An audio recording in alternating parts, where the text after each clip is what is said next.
Nice jump, Alistair.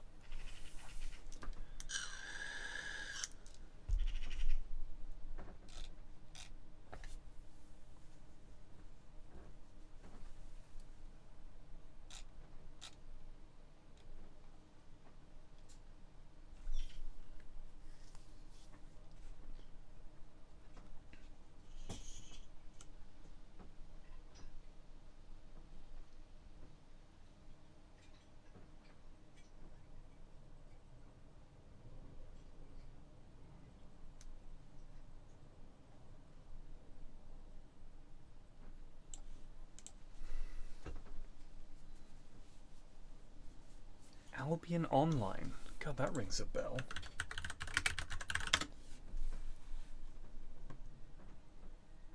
Whoa, that's been called the worst MMO ever.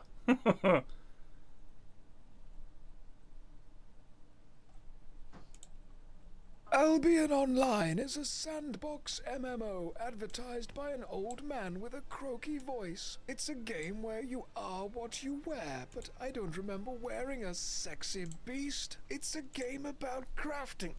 I'm sorry, I can't keep that up. It's a game about crafting, making things, fighting, dying, and losing those things, then crafting them again. It's also one of the most successful crowd-funded MMORPG projects in history, raising almost $10 million and then doing something even more impressive: actually existing. But with its intense PvP focused endgame, is it actually worth your time if you're going to inevitably die anyway? Let's find out. Welcome, I'm Josh Hayes, and this is Worst MMO Ever, a series where I play every MMO game I can find in a journey to find the worst. So lets them know that you came from this video. First off, Albion is a cross-platform MMO available on PC, mobile, and tablet, and all players use the same server, kind of like RuneScape. I played on the PC version, and while you can tell the UI is definitely made with mobile in mind, it still looks and plays fine as a standalone PC game.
Nice jump, Alistair.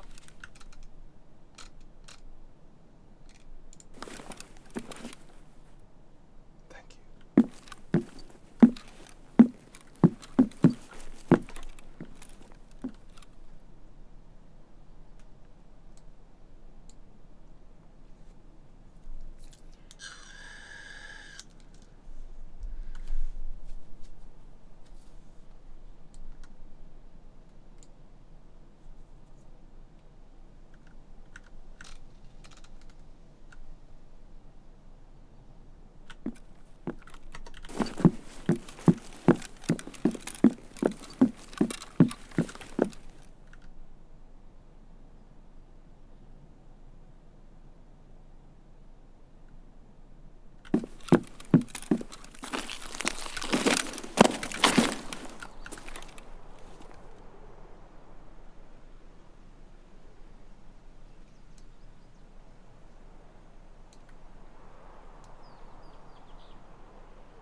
I see him over there.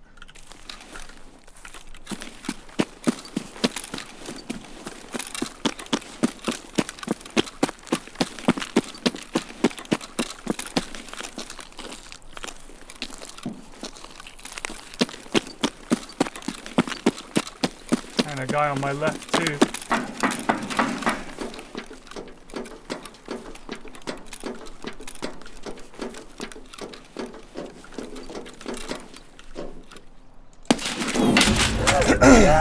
I thought he had a pistol.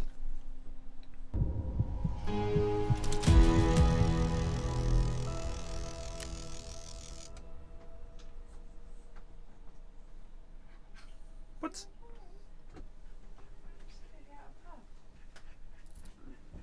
Is that a player's name?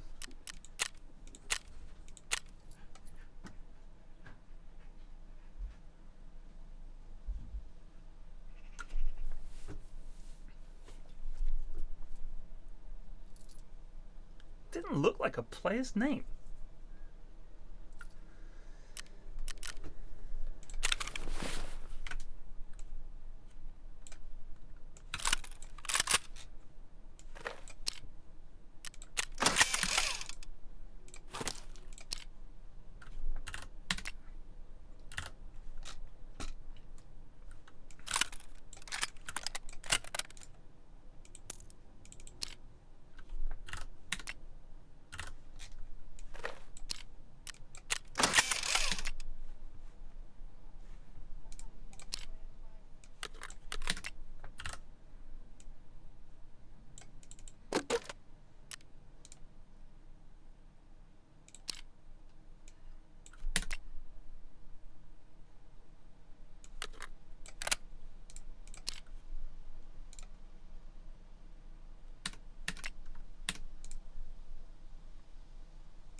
Nice jump, Alistair.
I saw that, Jangle Cat.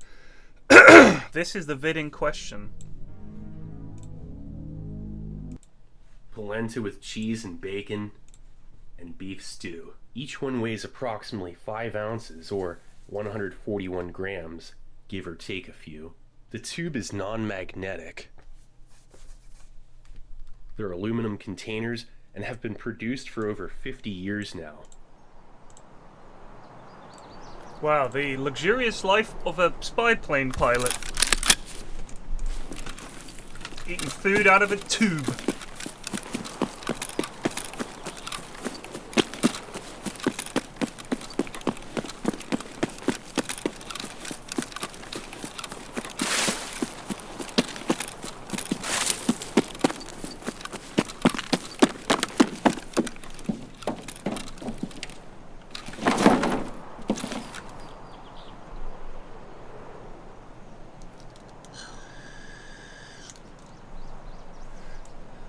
Was Anno an easy game to pick up? I didn't do the... I'd played it before. Not 1800, but other Annos. And it's basically... There's a formula. You know what I mean? And I'd say... You learn pretty quickly what works and doesn't. And if you turn on the right options, it's very forgiving. So, for example, if you put something down and you want to move it, you can just select a whole bunch of things and just move them. So you can just be like, I'll just move this, and I'll move that, and I'll move this. And it just doesn't cost you anything, you just move it for free. Which is great. You can turn all that off.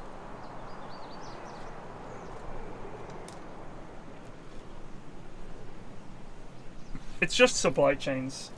Supply chains, production chains, that's it.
Well, there was a very famous, there's a film called Bridge of Spies, Tom Hanks in it, which tells the story of a U-2 pilot who was shot down by the Russians over Russia.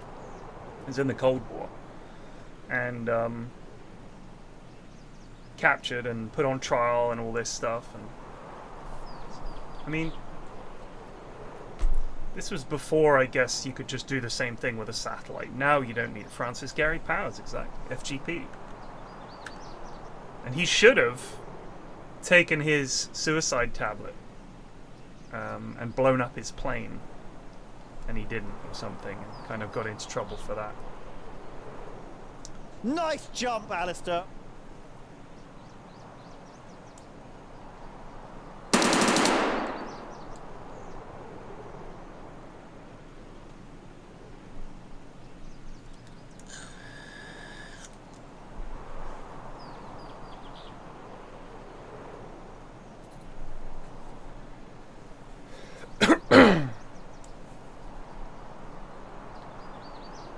You're also flying a plane that'll disintegrate or stall within 30 knots. What does that mean? What, so you have to keep it... So if you go too fast, it'll fall apart, and if you go too slow... So it's got like a window that you have to keep the speed?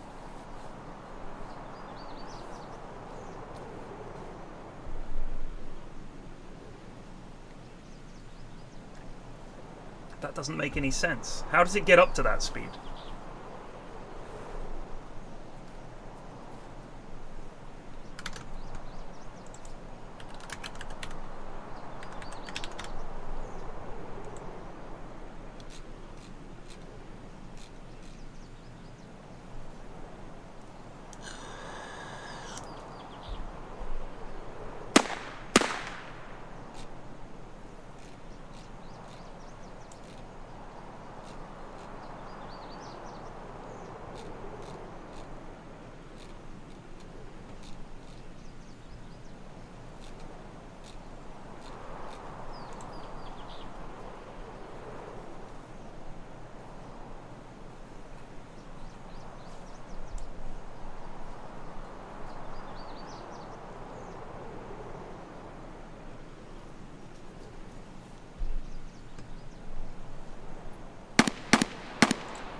They had to fly very near their never exceed speed. The margin between that maximum speed and the stall speed was only 10 knots. That's 12 miles an hour. So you guys are way off. Uh-oh.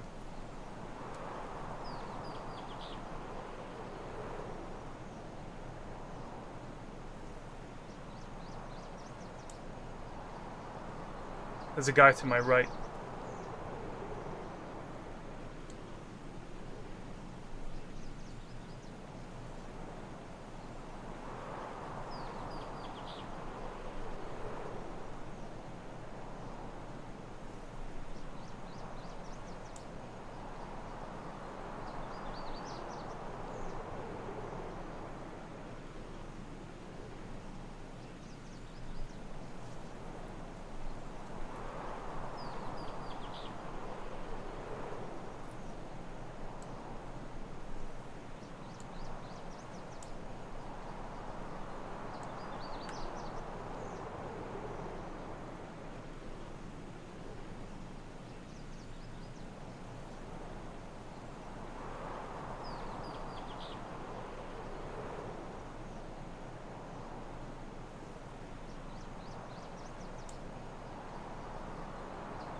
My never exceed speed is sitting down, whatever the speed is of sitting down.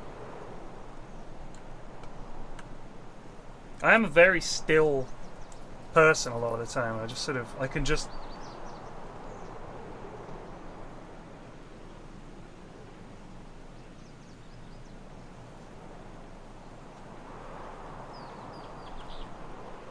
just sit.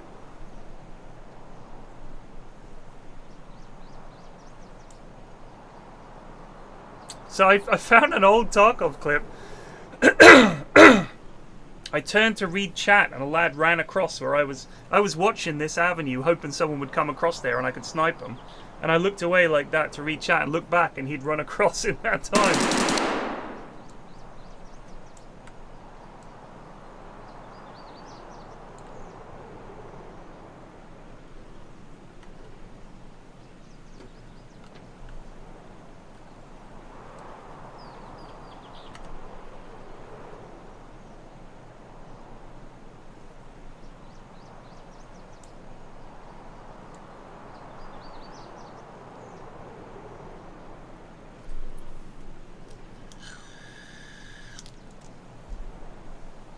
Yeah, I've seen that vial.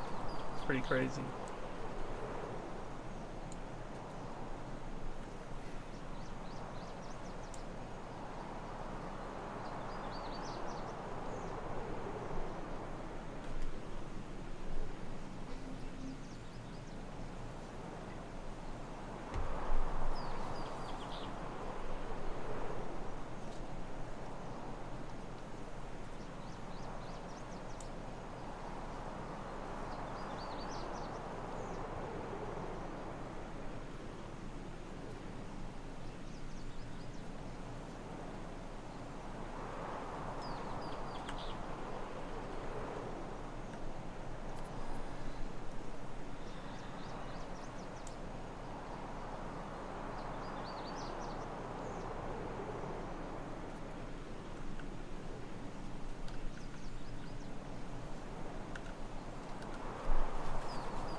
I mean, I'll do anything they want me to at Jiggle Jam.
Problem with Rust is always the same. We play on the pubby servers, the lads get domied and stop having fun. And if we play on a private server, nobody fights each other, or if they do, it's a big drama.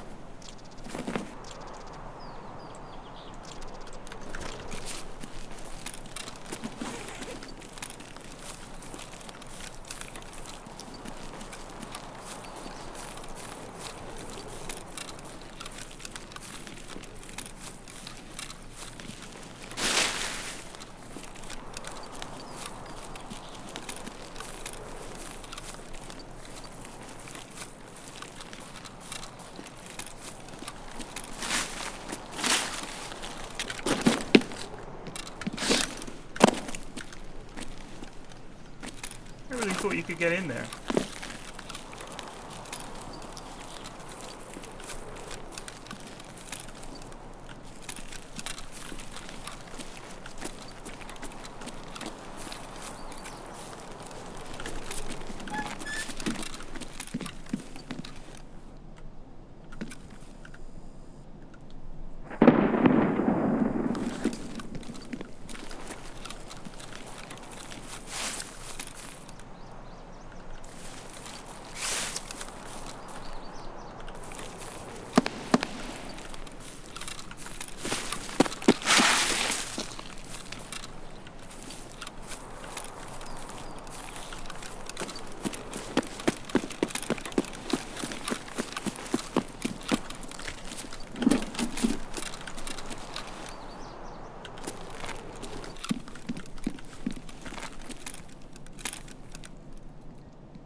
барыгам, а потом по бабам.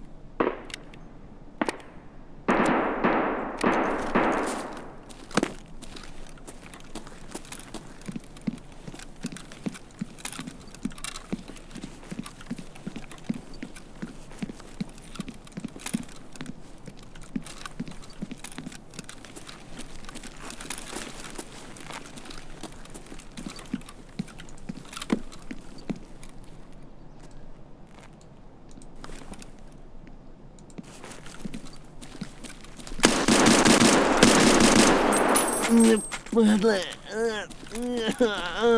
Сучара.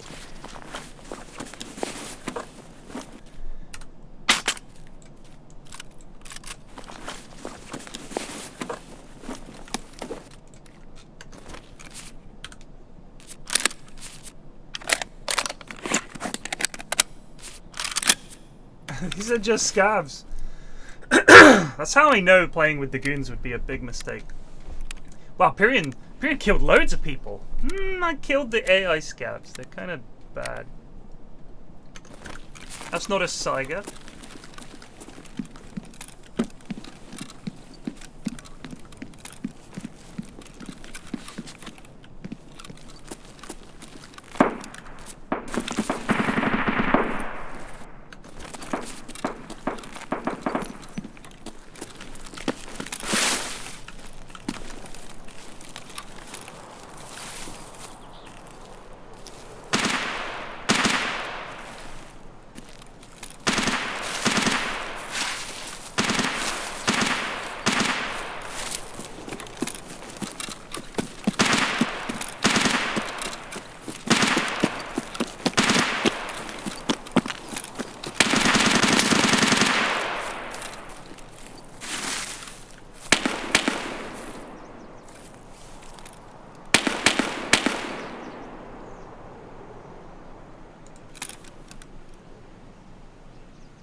Fighting at roadblock, maybe?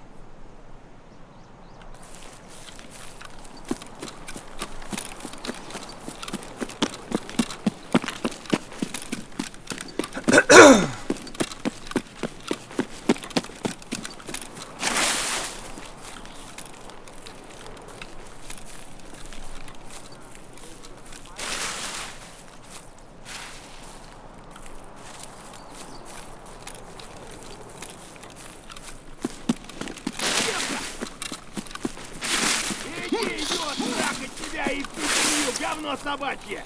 Жлоб вонючий! Да вот он!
тварь медведя!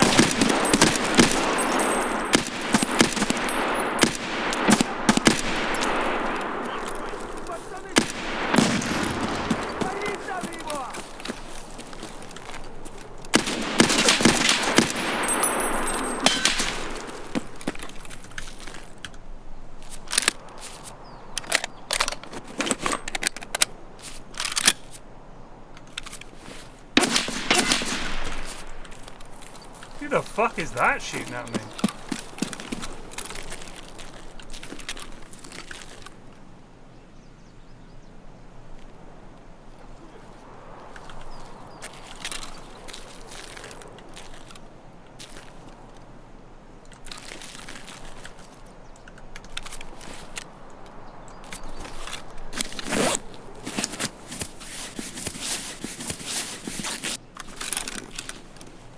Давай, мочи! Divide this.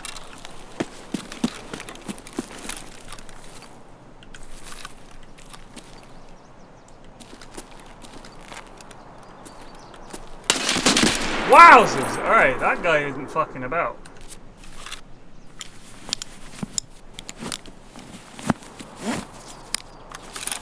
Alright, we gotta go around.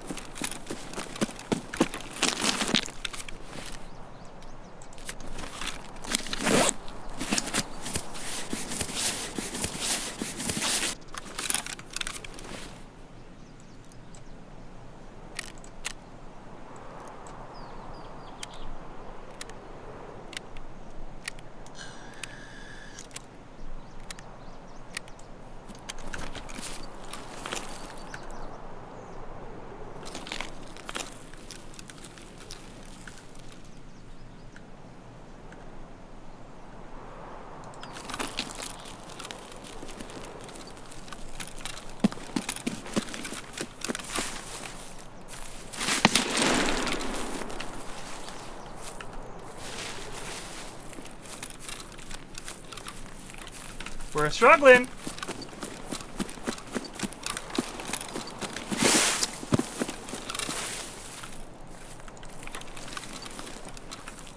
It could be a player scab.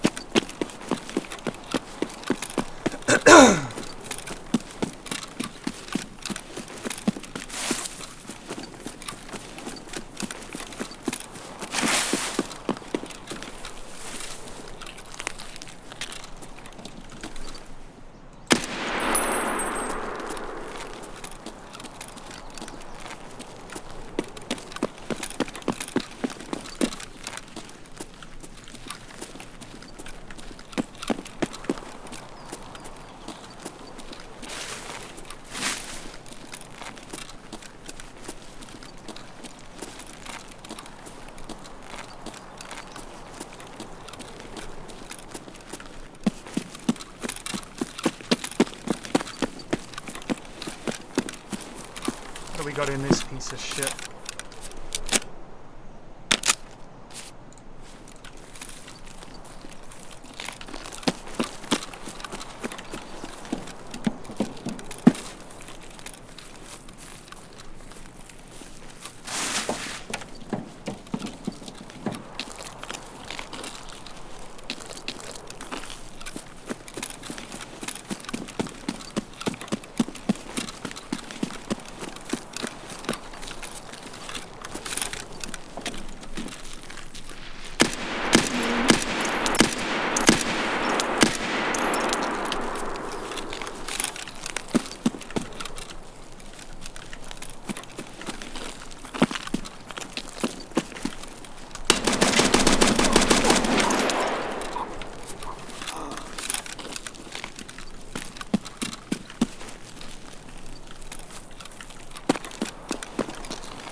Sniper scav?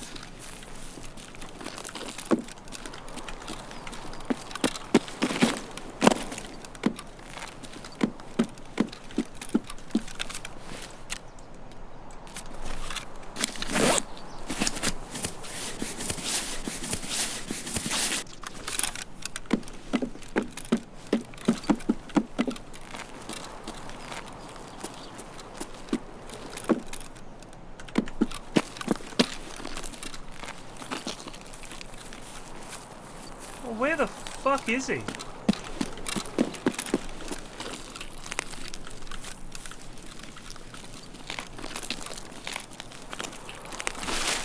Hello.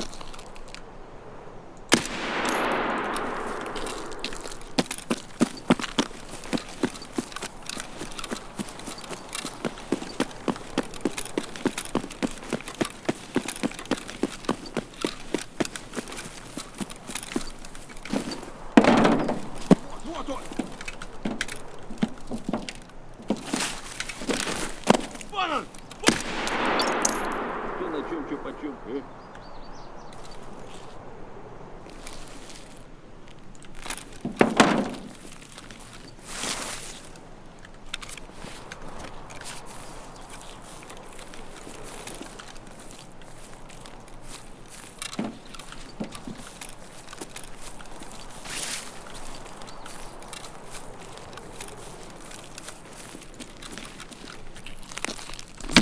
Тварь!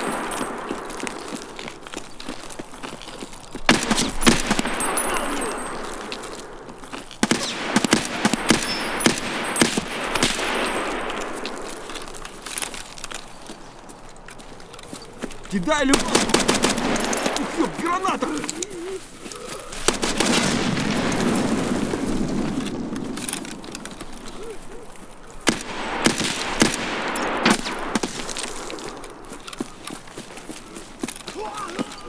Вот петух!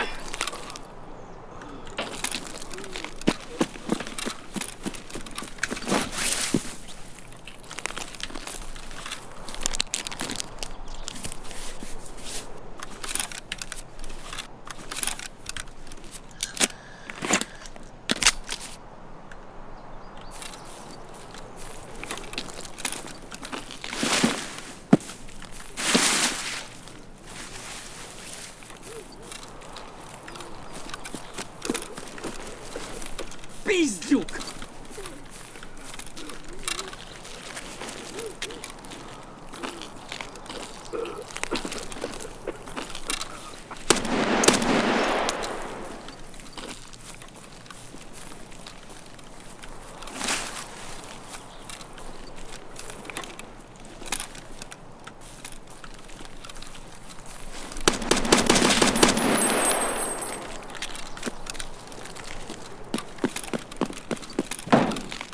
Come on, give us some food.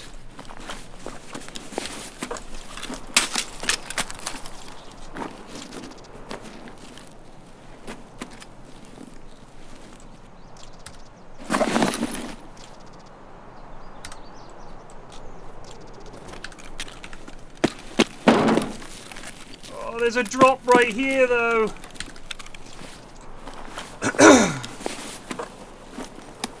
Oh, we made it out. Okay. We didn't get a chance to check that drop, but we did kill 12 scavs, so not too bad. I don't know what he had in his backpack either. Let's have a look.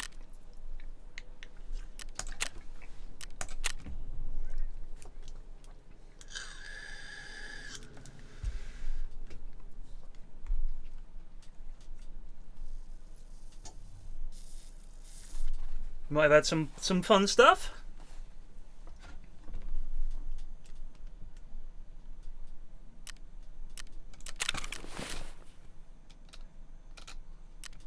Not too shabby.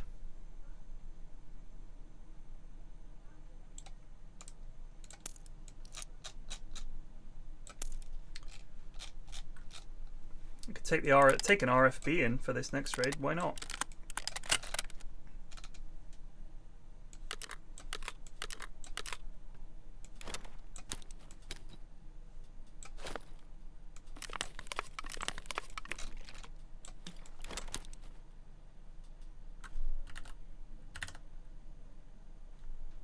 Cheeky little MP9. Love that gun.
Hang on. I think we can fit a wee scope on this. What could we pop on here? A little Valde or something like that would do nicely.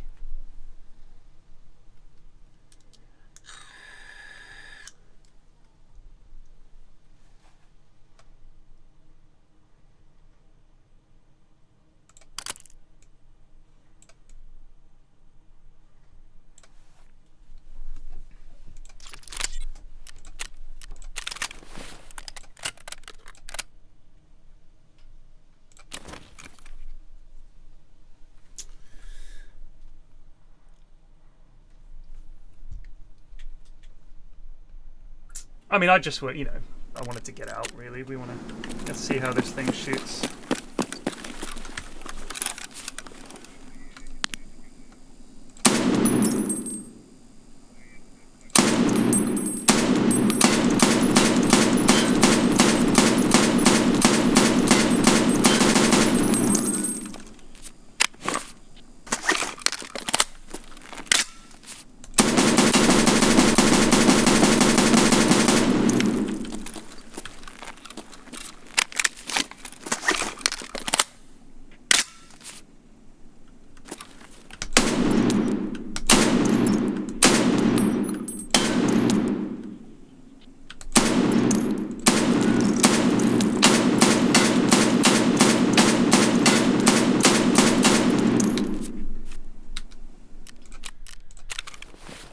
That'll do.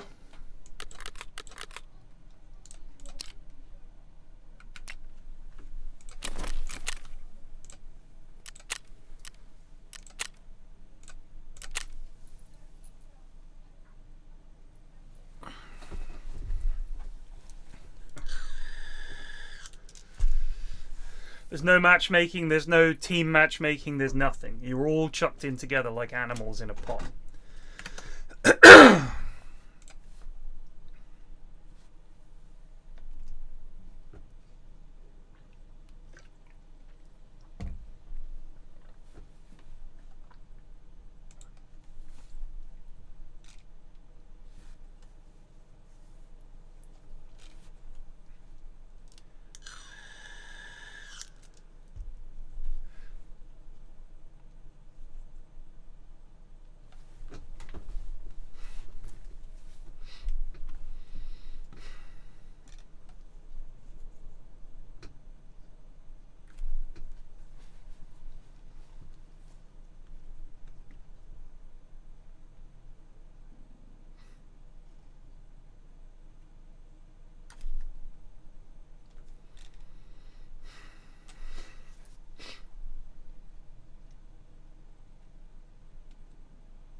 I do have a labs keycard, so you could do a labs run.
What a load of crap.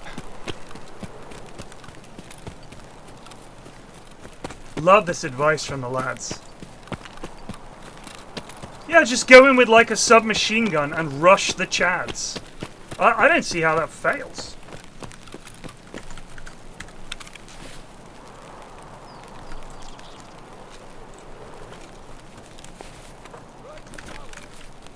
What's he having?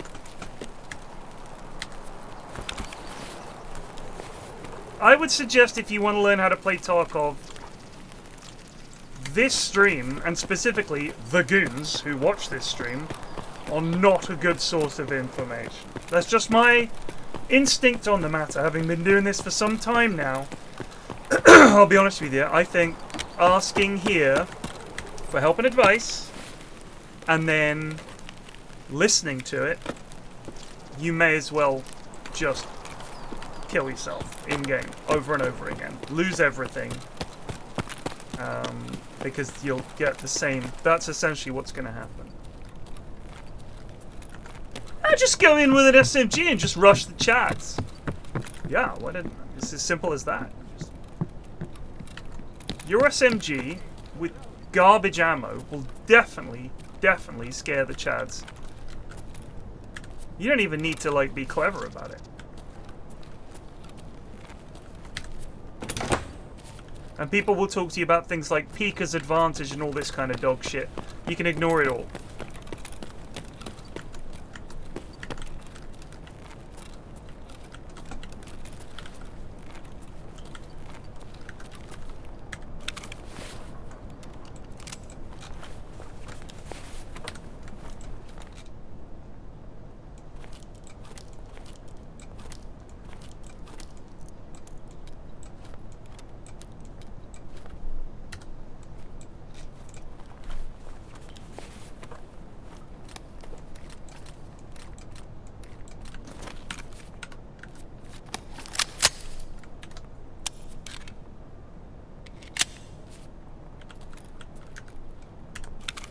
Just let me know how it goes.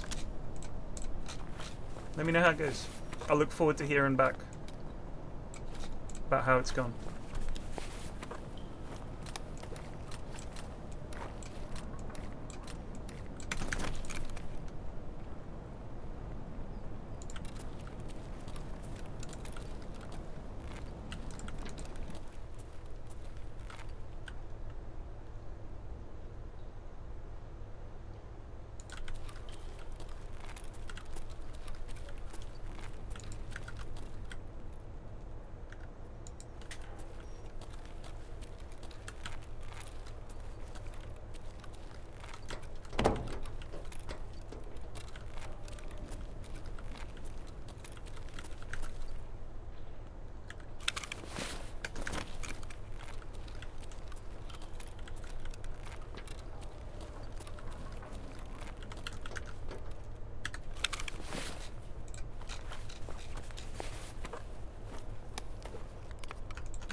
vertex. Oh shit. Alright, let's get out of here. That's the first vertex I've found this entire wipe. How is that possible?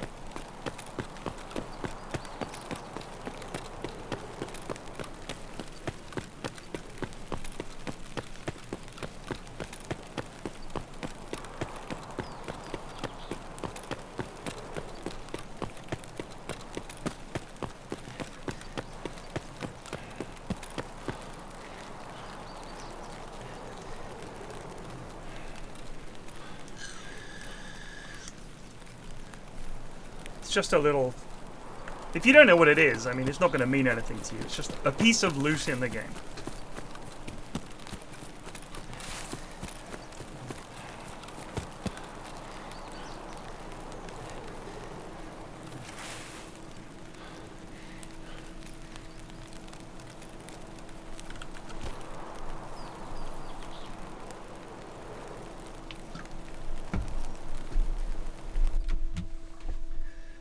Some fucking computer thing, innit?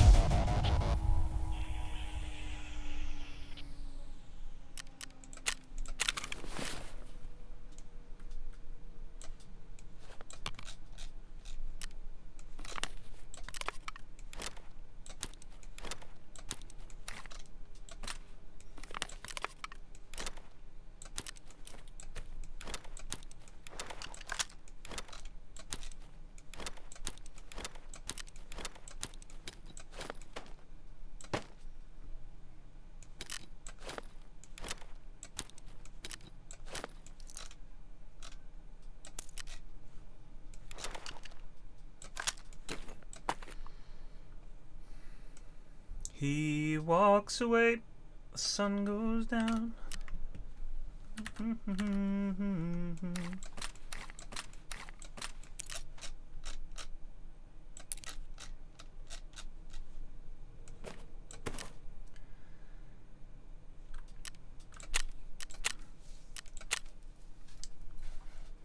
Not required to kill the big boss. Which big boss?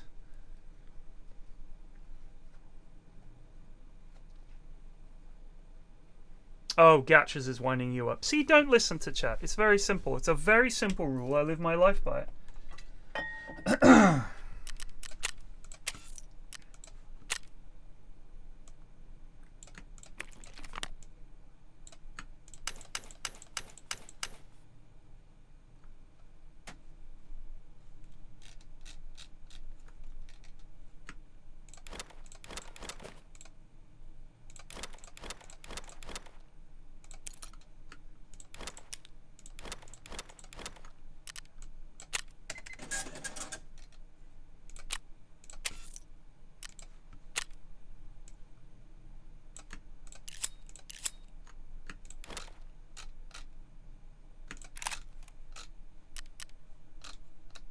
Actually, don't say that.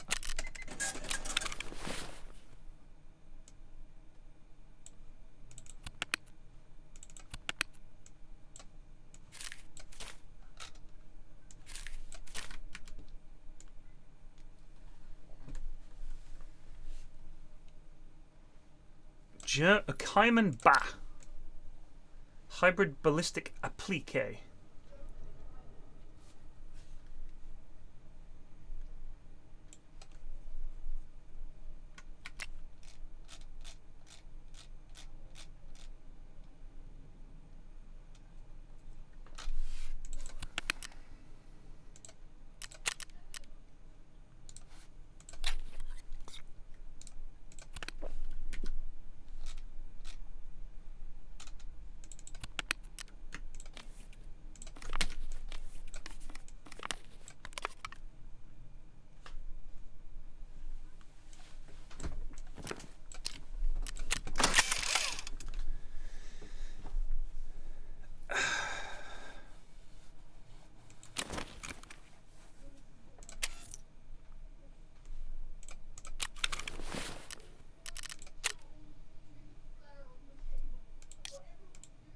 Where do you buy clobber from? Is it Ragman? Showcase? Services?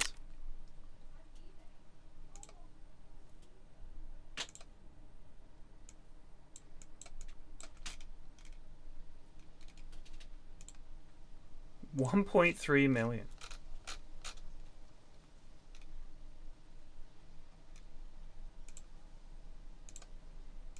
Why can't I preview what it looks like?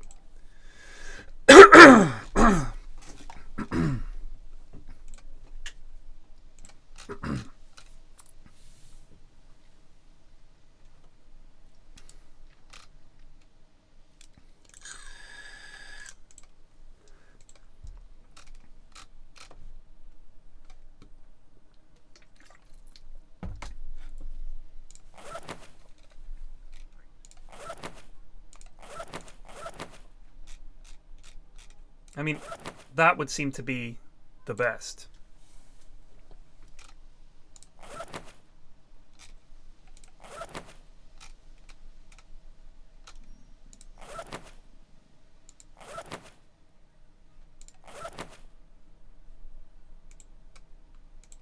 So expensive.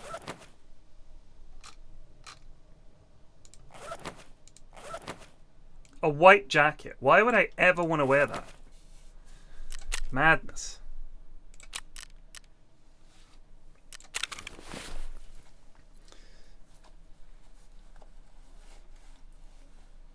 No, it goes on the Cayman, I think. It doesn't go on the Fast. Because it says Cayman something or other, right?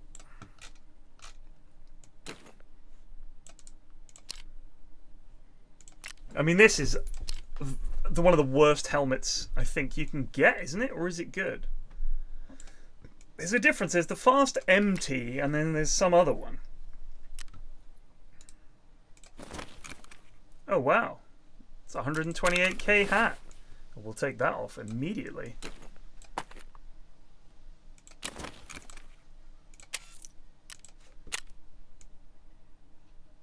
Yeah, jeez.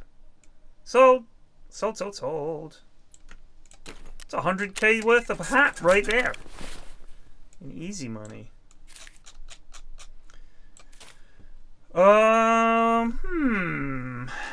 Where shall we set up? Nice bit of sniping.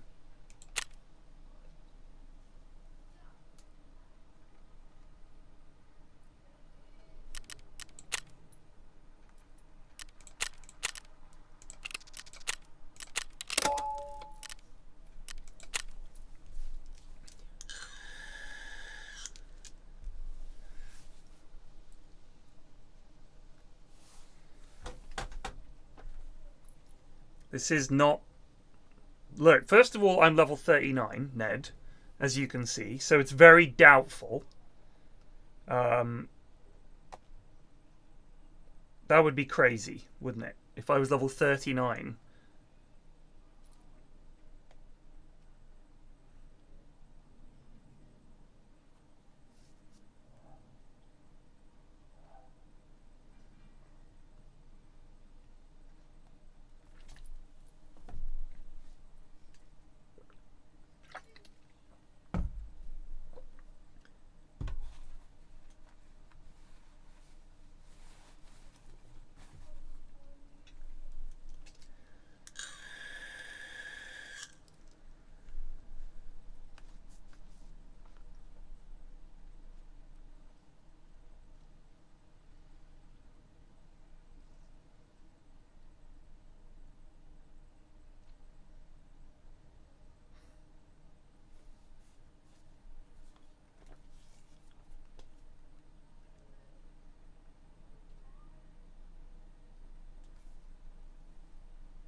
What map did I go for?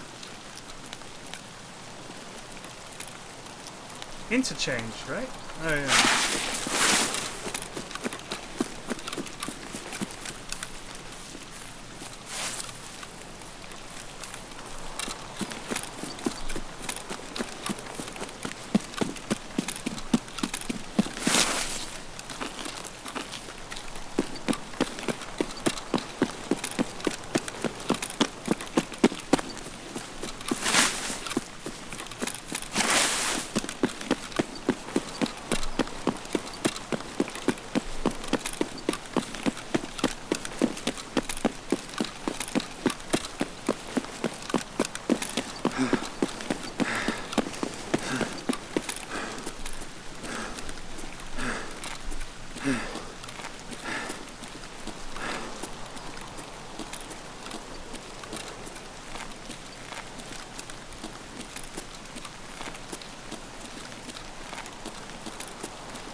You gotta be fucking kidding me.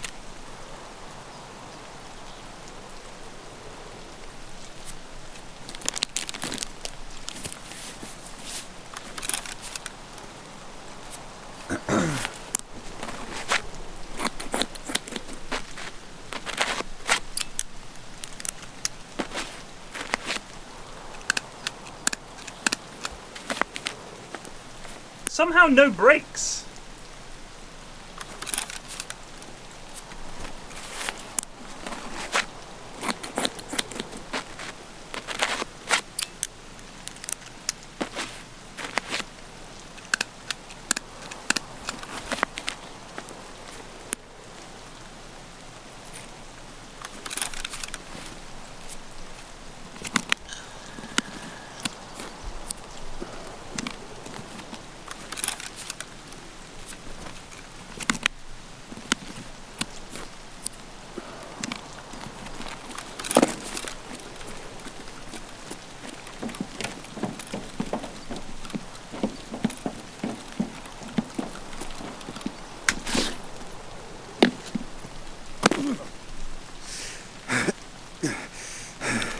What the?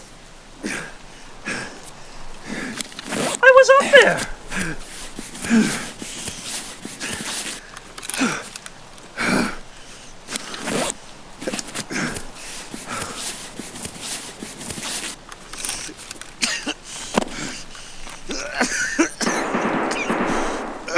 You guys saw me up there!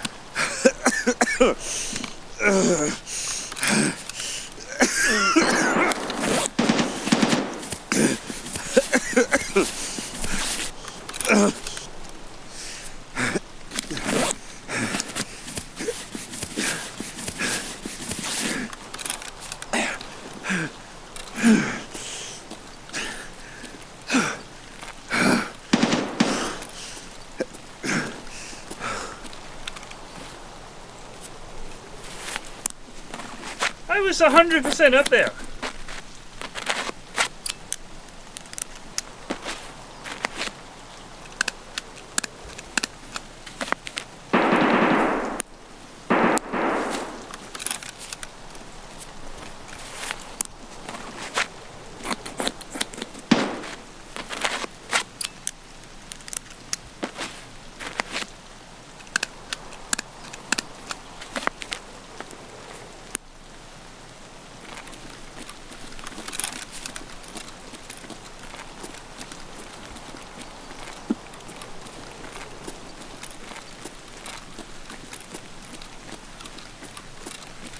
I'm dead to a sneeze.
Пацаны, да сладкие они, не ссыте! Шалавы! Смочил его!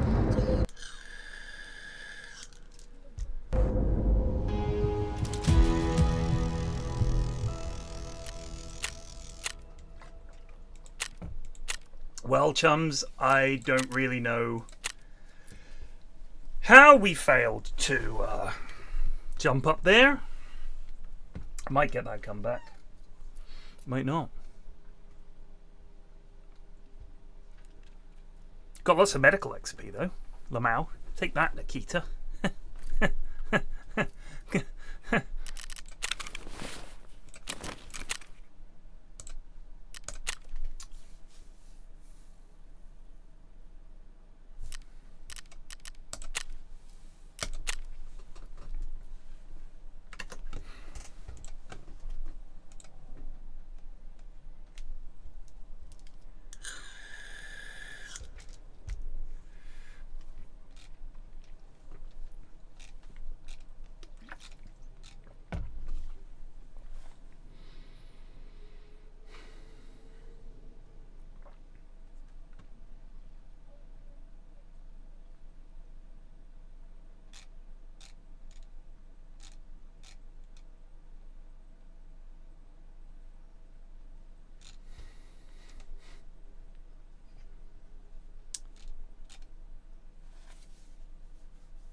This is from Quest Esports. We'd like to explain recent events involving player Amar, Enigma Galaxy, and us. Our mission has always been to build a team based on respect, hard work, and shared goals. All parties agreed to a contract with ATF's loan ending after the Bali Major, including a planned buyout. We stuck to this contract fully. After our great results at Bali Major, it was disappointing when the others wanted to renegotiate the contract terms a few days before Riyadh. This is against our values. We had to say no. ATF asked for new terms after the Bali Major and wanted his loan to continue until after the International. His condition to commit fully only if he participated in TI didn't match our team's values. Our team's commitment goes beyond personal and financial gain. It's about love for the game, etc., etc. Our players are among the best in the world. We believe in team strength and respect for all players because there is a team game. Despite the unexpected events, we thank ATF Enigma for their contributions. So I guess he was like, "Oh, that went well. Maybe I need more money." Is that the summary of what happened?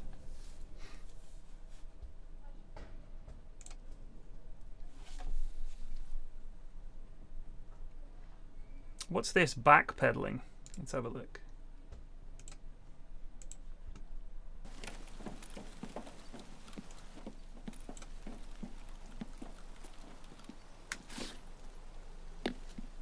What the heck? My man just gave up. Our values doesn't make sense. I don't know if they've set out some kind of values. Then, you know.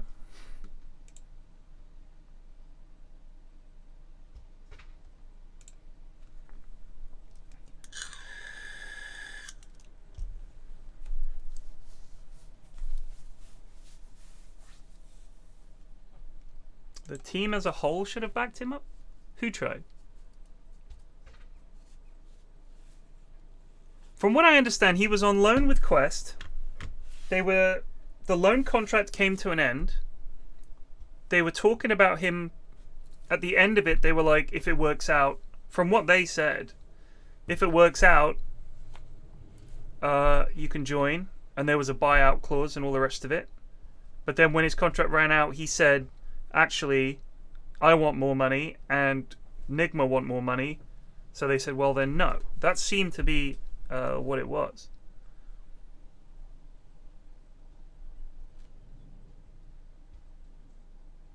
He did have a contract. That's the point. They had a contract, a loan contract.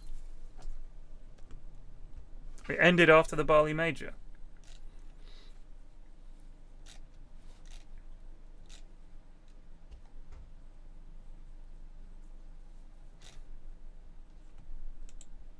That's what it seems like from what they said.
don't think I've ever been up here.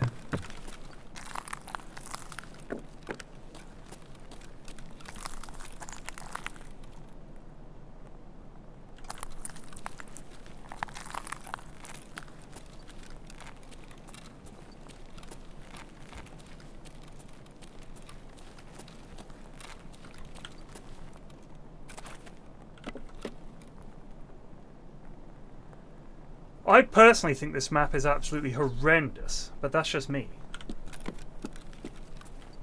Loads of loot on it, but... I mean, look at this corridor. This alone is a nightmare.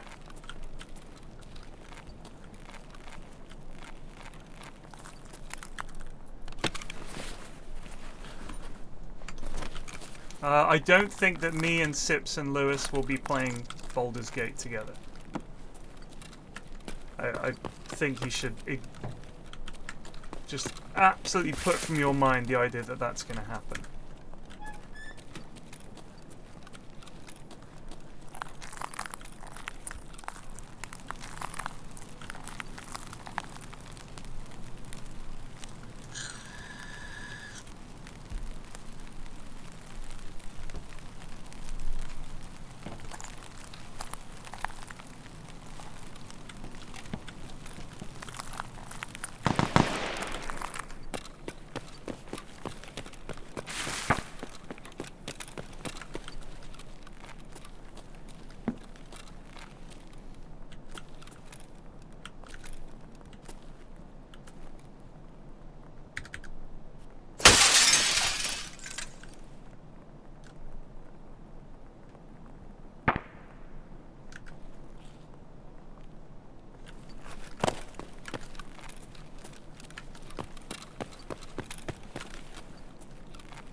Scared me, bro.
Wow, I wonder if I even hit him at all.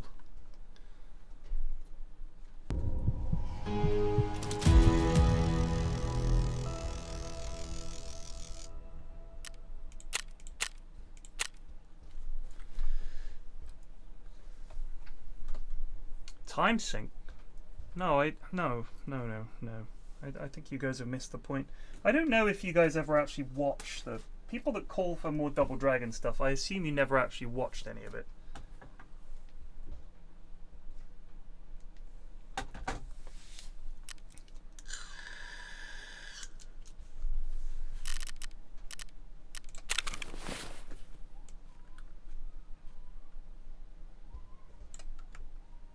That's the only reasonable explanation for why you would want more of it, is if you'd never actually watched it in the first place, in all honesty.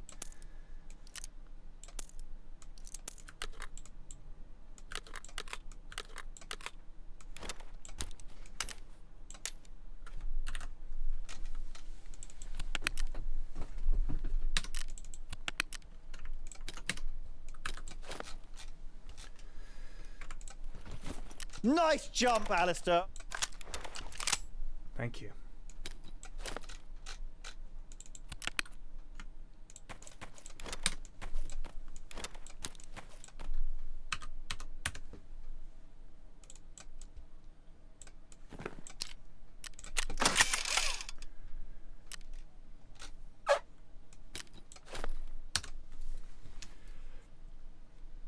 No, it's nothing to do with being a time sink. It's nothing to do with being a time sink.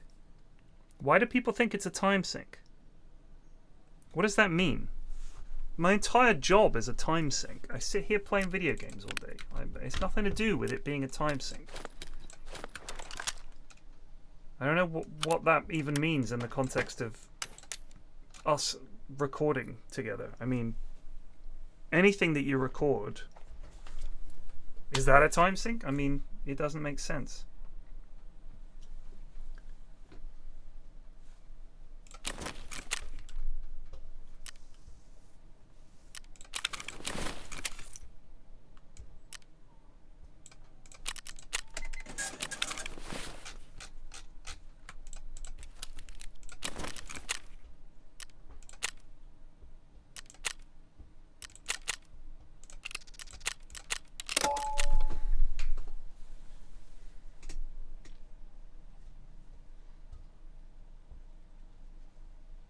I mean, it's not even to do with coordination. I mean, it was just infuriating. I don't know if you guys remember it. I'll give you a couple of highlights. Sips looted every single thing that he could, to the point where we spent half the game waiting for him to loot stuff. He had loot that Lewis needed. It was for Lewis's character that would improve our abilities in combat, and he just kept it. Every single time we went into a village, everybody ran off in their separate directions. Because we don't play games with other people very well. I mean, especially, no offense to Sips, but he is a solo gamer, almost exclusively. Think of the games that he plays that involve teamwork. It's like a handful, ever. He's a solo gamer. And he does not work well in a group. Lewis was losing his mind. He was like, Sips, have you got whatever it was, some cleric wand? It was like, yeah. He just doesn't give a fuck. He's not going to be a good teammate. He does not give a hoot. He will sell it so that he can get a better breastplate or whatever. He will definitely not be a team player. It was pretty funny. Drove Lewis mad. Nice jump, Alistair.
Nice jump, Alistair.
was that?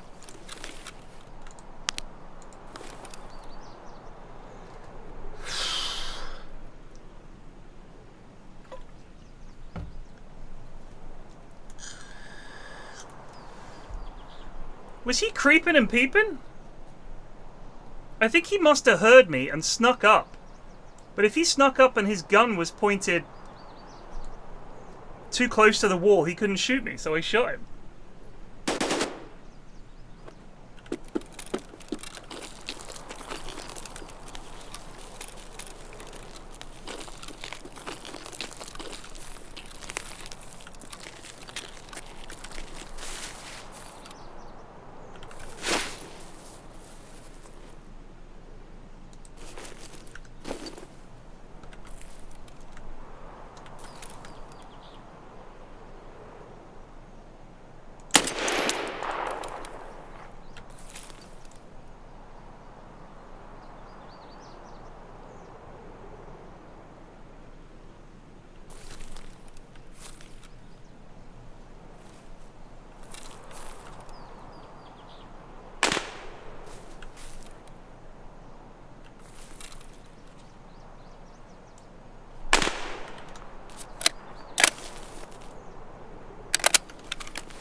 Nice jump, Alistair. Thank you.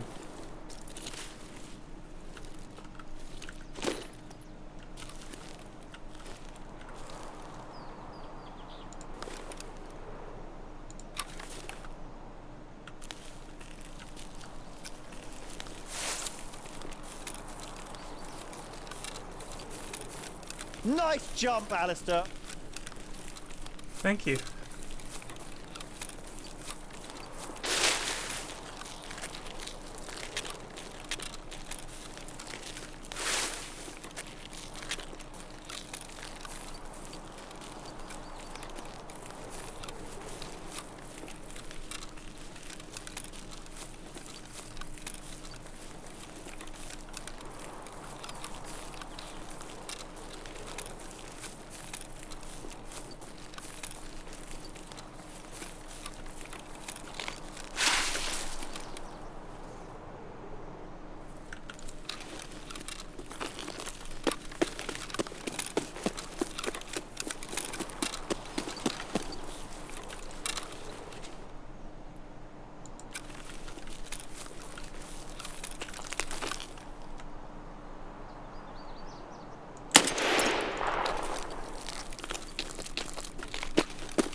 Nice jump, Alistair.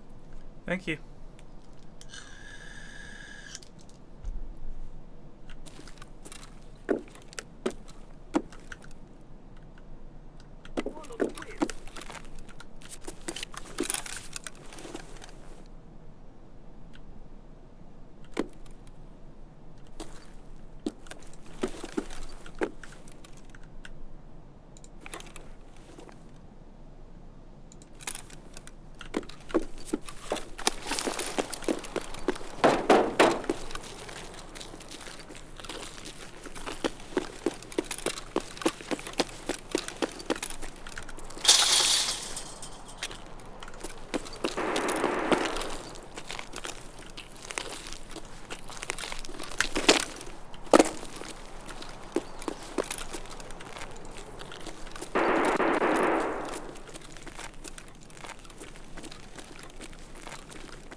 No, Scav sprint 2.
I really don't know who this is shooting at me.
That's right.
Готов.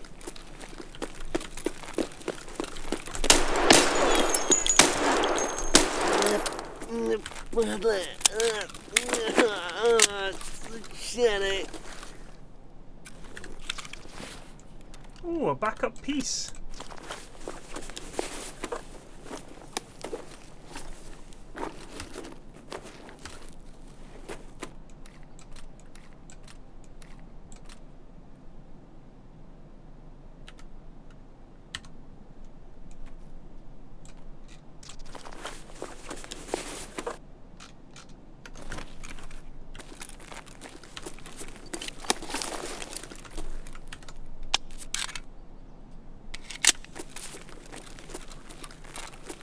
Non-combatant. You did just leg it.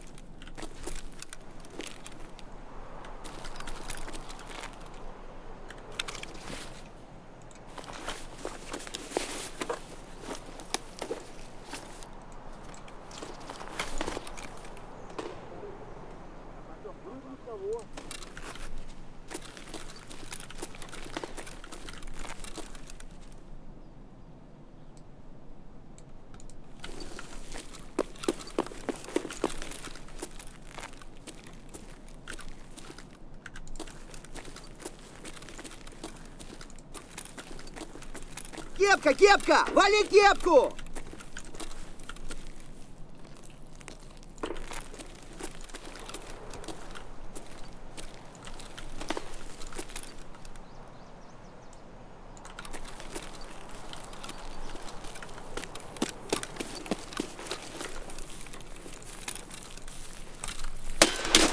Готов, Васил!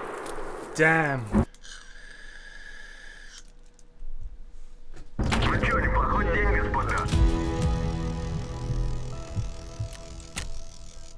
Head eyes me, I think.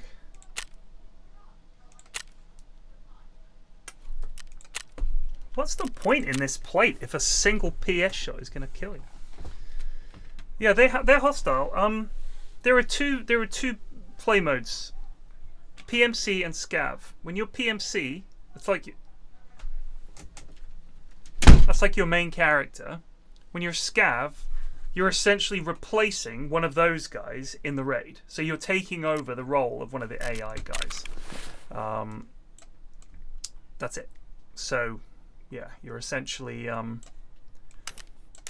pretending, if you want, to be a Scav. And you go in and you can kill the other Scavs if you want, which is something the AI Scavs will never do. They'll never turn on their own. So if you go in as a Scav and turn on the Scavs, all of them are aggroed to you. It didn't used to be the way. Oh, no, it did. If you shot a Scav, they used to aggro the Scavs, but it didn't have any lasting effect. So sometimes you'd go in as a Scav, and there would be like a really juiced up looking Scav, and you'd walk up to him, shoot him in the head, take his stuff, and it was great. And then they were like, oh, we can't have that. So they made it so that if you shoot Scavs, you get negative Scav rep, which is like your reputation with the Scavs overall. What is this? This is a cowboy hat. I don't know why some things are not loading in for me. I don't know if it's the same for everybody, but it's not loading in for me. If you look at traders here, my fence rep is 2.45, which means I've done a reasonable job of not killing Scavs and killing PMCs as a Scav, extracting from Scav extracts, doing the co-op extracts, all those little things that add up. But I used to love I would go in as a Scav, kill a bunch of Scavs, and escape with their loot. And that honestly kept me afloat as a poor lad. Because if I didn't have any guns, I could just go in as a Scav, find a Scav with a Pilgrim backpack, kill him, take his backpack, and just go around hoovering up guns from all the Scavs that I killed. And it was fun. You could guarantee you get in a fight. But now, if you like even shoot at a Scav, they all go, oh my god, I can't believe it, and they all turn on you, sort of thing. So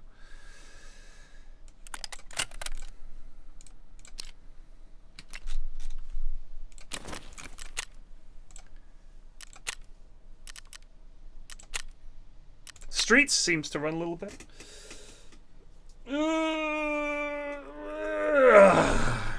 it's a fun game to stream. It is a fun game to stream. I think what burned me out on the last wipe was the video about the cheating, and then knowing that I was going to areas that were high value, like Shoreline, and dying over and over and over again to some lad who you think, how does he know exactly where I am? When I'm like, I don't know, he could be in one of these 4 rooms, and he's just like, bang! And then you think, fuck me, I'm so bad at this game. You watch that vid, and it's like, oh, he's just using walls a lot of the time. Enough to make it annoying. So honestly, I feel like it put me off. But this coming wipe, I'm just gonna, like, not play hardcore and just try and do scavvy shit. And the guy who did that video is now getting sued for exposing a scammer. Really? His name was G0AT. I exposed his company, so he sued me. Oh, this is the Oh, I watched the vid before this.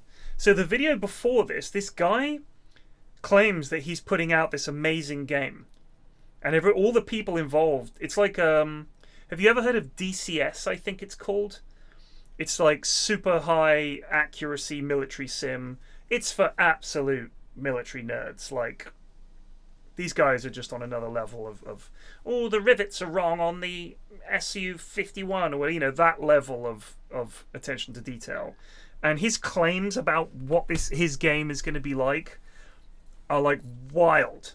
It's like, no one else is doing this. No one else can do this. What makes you different?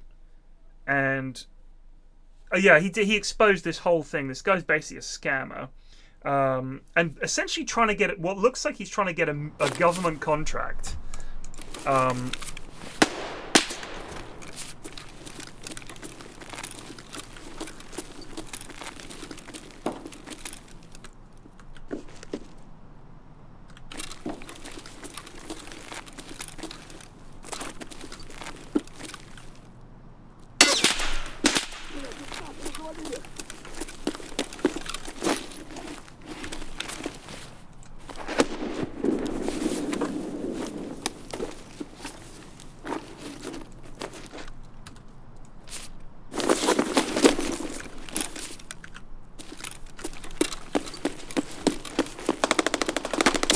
Fuck me! How?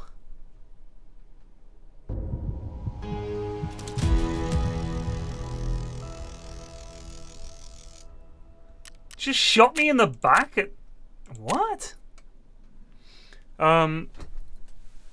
So yeah, it's like, this vid, his channel is GOAT. I'll show you a bit of the vid, so... Ollie proudly announced an before takeoff check. So, I swear at some point he will take off. Here's an actual F-14. So this is what these vids are like. It feels like a time traveled back. WS.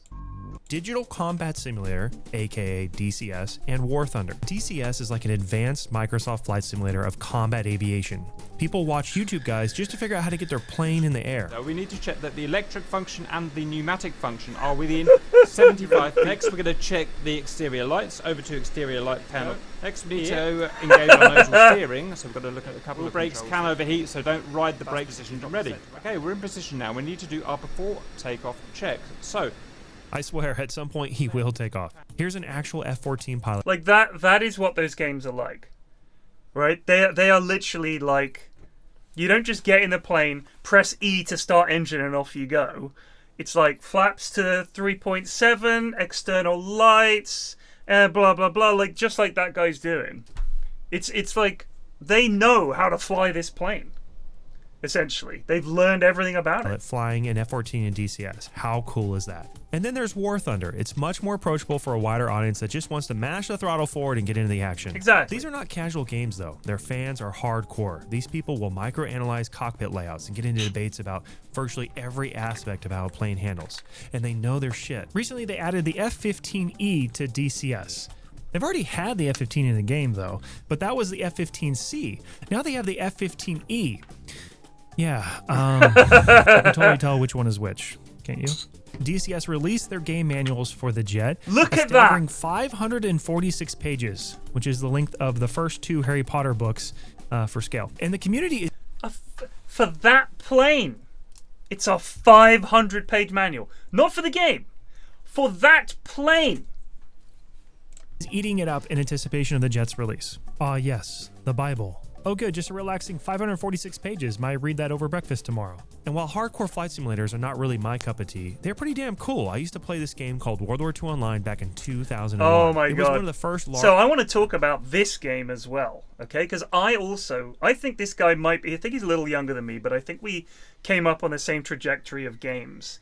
And from what his vids that I've watched, quite similar sort of games that he played. So World War II Online, you look at it there, it looks the same now. It looks the same. It is the same. Okay? It hasn't changed. They've just launched on Steam. I tweeted about this. I think it's disgraceful. They're listing it as early access. This game is over 20 years old. It's not early access. Okay? You can't be early access. And there's all this DLC and shit. And the base model for Cornered Rat, who make this game, the base model, a business model for this game is subscription. Because it came out in 2001 or some shit. Like, people were, oh, I want to play the game, subscribe. Because they were my age. And it's only you guys who don't want to have to pay for anything online. Because, you know, that's the way it should be. And that's why none of these fucking tech companies are making any money, by the way. So let's see, actually, if there's even any Twitch World War II Online.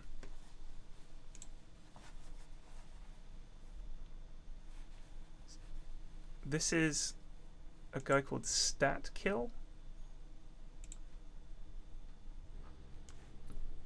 I don't know what all this shit is at the bottom of his screen. Look at it. This is a game in 2023.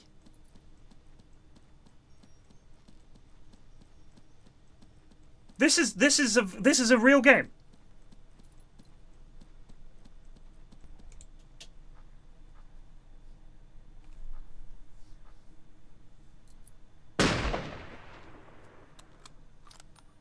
Look at it.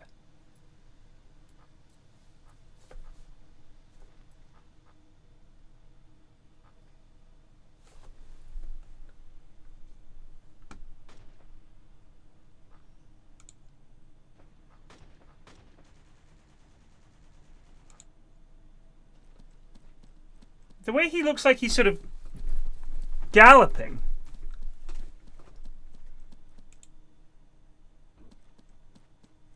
And as you can see, it's a thrill a minute. It's an awful lot of running about. Look at the buildings. Look at the quality of the buildings. Hopefully he went into a building and I can show you. Look at how bad that is. So that's World War II Online, right? Early access. My fucking ass. My fucking ass. Large-scale, ground-to-air MMOs ever made.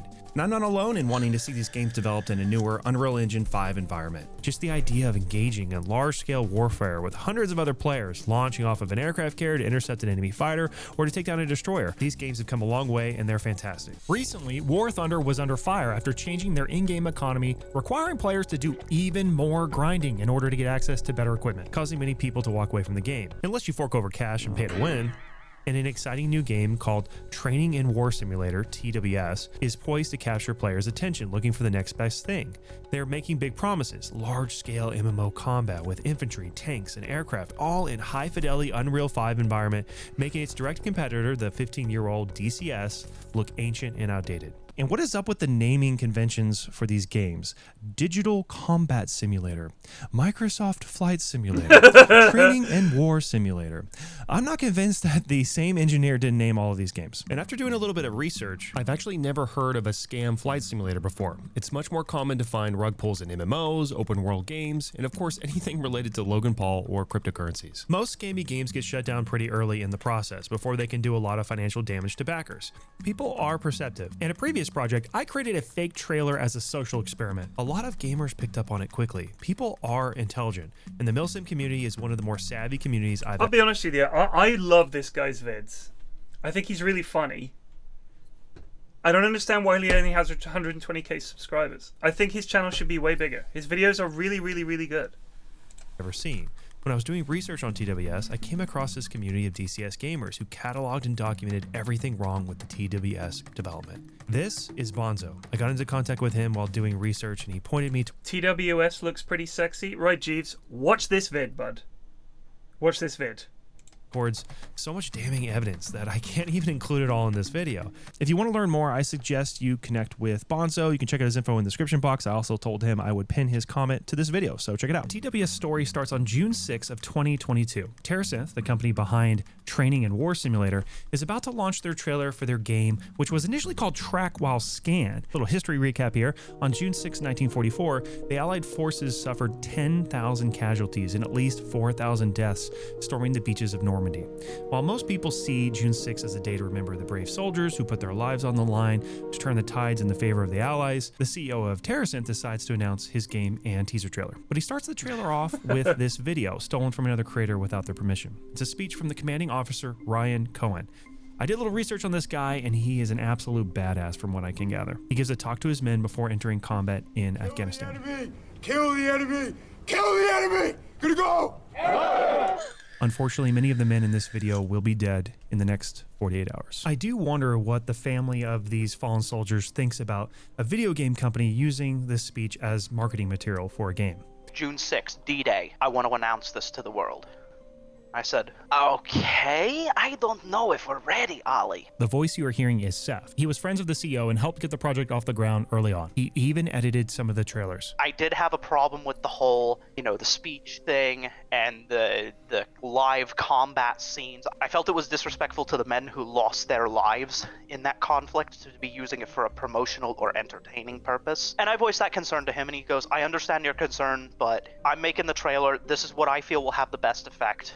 He had them walking on tracks, the rigid animation walking on tracks. Yes, they were on rails, and he can say whatever he wants about that. It's all on rails. Like anybody who has any sort of a brain can tell that. This is Flake. He's one of the founding board members of TerraSynth who recently exited the project last month. Flake is referencing the animations being on rails. What it means is that the aircraft were not being piloted by actual players. It's much easier to drop a downloaded asset into the game engine and program it to fly a set pattern and present it as a game. Gamers have grown accustomed to seeing this in trailers, and it's one of the first signs that something suspicious is going on. Both Seth and Flake were not only around at the time of the trailer's release, but they actually helped make trailers for Ali. Man, these planes look jank while they're flying. And I said, yeah, because they're not rigged. They're static models with their landing gear down. I had to angle them so it looked like the landing gear was up, and they're on a track. They're on an animated track. And I had to edit it to make it look like they were actually flying and cut the bits and pieces that looked wonky. I was so unbelievably mad that day because we had warned him over and over again not to go public, that we had nothing. And he still did. And who is this CEO leading the development of TWS? This is Ali Mavan. He's the... So, anyway, I'm not going to play the whole video. You can go watch it on the dude's channel, but it's really good. Arma 4, if I remember rightly, Digby said it's coming out, but it's like super early now. But I feel like the Arma community is like these guys, the DCS community and all that. That's what they play. You know what I mean? I mean, it's sort of like the Dota community or whatever. It's like you get these groups of people, they come together, and especially if you have like mod makers and people running big ops, people like Digby, the ZF guys, they all exist in that community. Their name's in that community. So if Arma 4's coming out, you can go as the devs know who's playing their game a shitload, and say, hey guys, we've got this new engine, this Arma 4, We want you guys to run the fuck out of it, test it, play it. We'll put you in the beta, closed beta. Can you just run it around and see what you think and feedback? They do that, the community comes back. This is jank. This is bad. You need this. You need that. I don't know the ZF guys. I mean, I've played games with them, but I don't know them. Digby I know. But the ZF guys, I don't know. I mean, I've been in ops with them, so I would not say I know them. Anyway, so, you know, Arma 4, I'm sure, is going to be it's a long project, because this game's going to be around. How long's Arma 3 been around for? 10 years? Came out in 2013, so it's like a 10-year-old game, right? Arma 3, 10 years, all the DLC, all the mods, all the rest of it. Arma 4 comes out, and all those mods and all that have to start again from scratch. So you want to make sure that those people are happy with the new game. So I think that it's gonna take time, but I'm sure that the eventual plan is to build Arma 4 in a way that the existing community wants to play it, because that's what's going to keep the game alive. I'm just going to go to the loot.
got a muffin. Decided to get a muffin.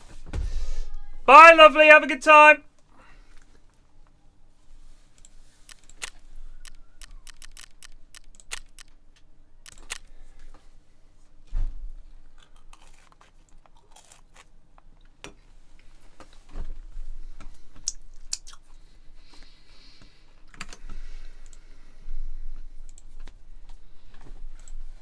So now he's getting sued? When I started this channel, I never could have imagined I'd be making a video like this. I exposed Ollie Marvin in this video. So, he sued me. The video is currently sitting at around 250,000 views, and I appreciate everyone weighing in on the situation and offering support. And I had this brief moment where I sort of felt bad for the guy. Sure, Ollie is allegedly scamming people, according to my video, but he's still a human being. And I sort of started liking the guy in a weird way. It was entertaining. Every time I learned more about him or interacted with someone from his past, it was like uncovering a juicy plot line straight out of a TMZ style reality show. And then I received an email notifying me that Ollie was suing me, and I was quickly reminded of who I was dealing with. I live in America where we firmly believe in the power of the First Amendment and the right to free speech, which is not only a constitutional right, but is also a cornerstone of democracy. It empowers us to challenge falsehoods and hold individuals accountable for their actions. And I live in Texas, and Ollie... So about that, people really don't understand the First Amendment.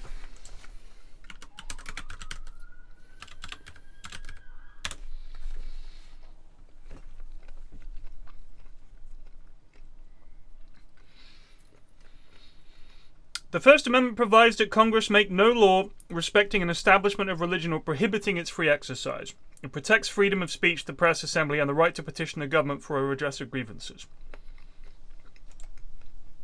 It doesn't mean you can say whatever the fuck you want. And you can also get sued for libel or slander or whatever if you just make shit up or say something that's not true. You do not have a right to do that. and his company are located in Florida. So you could say I was surprised when I was being sued in Ohio. Huh? If you aren't from the US, let me give you a quick brief on how all of this works. There are 50 states in the US with different laws and jurisdictions. When you sue someone in the United States, people will often shop for a jurisdiction that is most favorable. Another difference between American courts is that you pay for your own legal defense in civil cases, even if you win. But there's a catch. Most US states have anti-SLAPP laws. These laws were put in place to discourage lawsuits trying to limit speech. And there have been several high-profile cases around SLAPP suits, such as the John Oliver situation when he was sued by a rich coal tycoon. You may remember that in 2017, we aired a piece on the coal industry that touched on this man, Bob Murray, the then CEO of Murray Energy, the largest privately held coal company in America. Before the show went out, Murray's attorneys had sent us 2 separate letters warning us that if we aired the story, he would sue.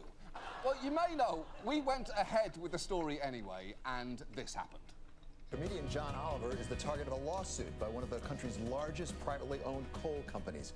Oliver strongly criticized Murray Energy Corporation and CEO Robert Murray. What was the point of him putting us through all of this in the first place? Well, I would argue it's because winning the case was never really his goal. And that brings us to the larger issue that we're going to talk about tonight, SLAPP suits. SLAPP is an acronym that stands for Strategic Lawsuit Against Public Participation. These are frivolous suits with no legal merit, specifically designed to stifle public debate or dissent. And these happen all the time.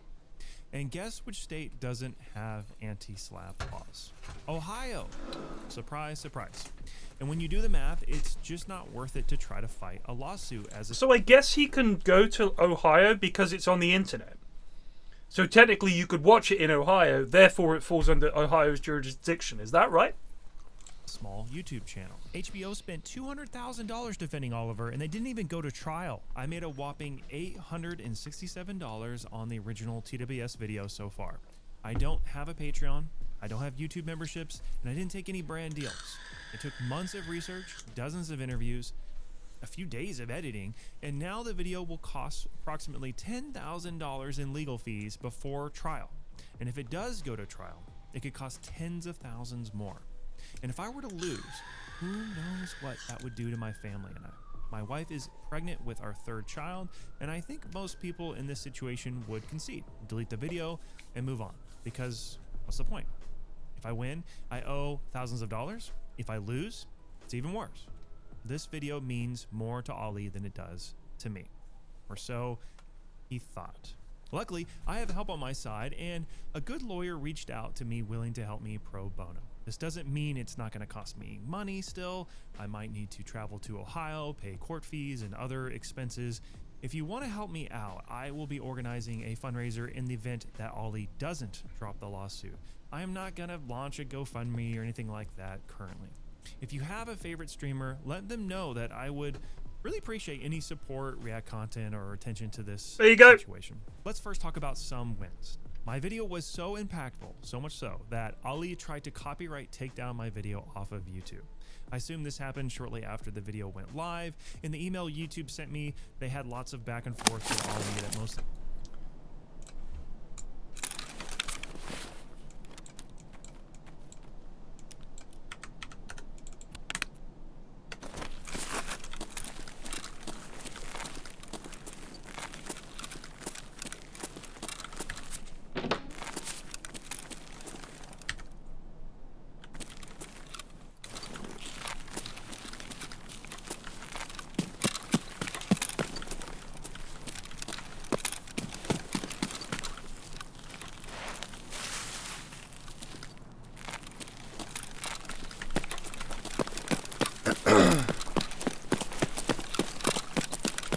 This is the Dr. Disrespect armor.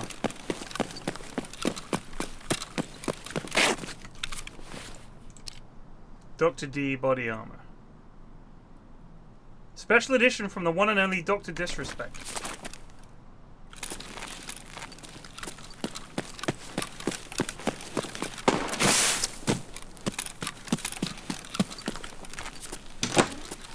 I wish I knew this map, like, at all.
God, this game is so jank sometimes.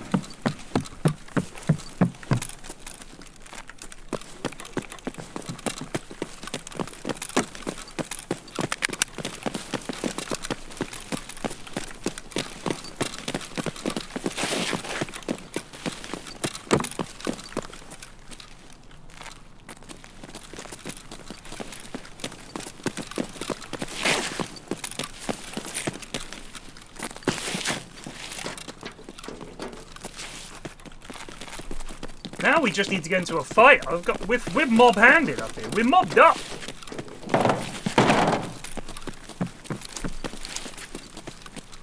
Will you come with me?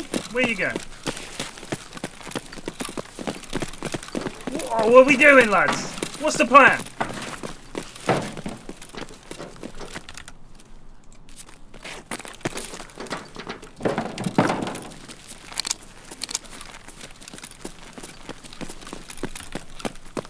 Yeah. Yeah.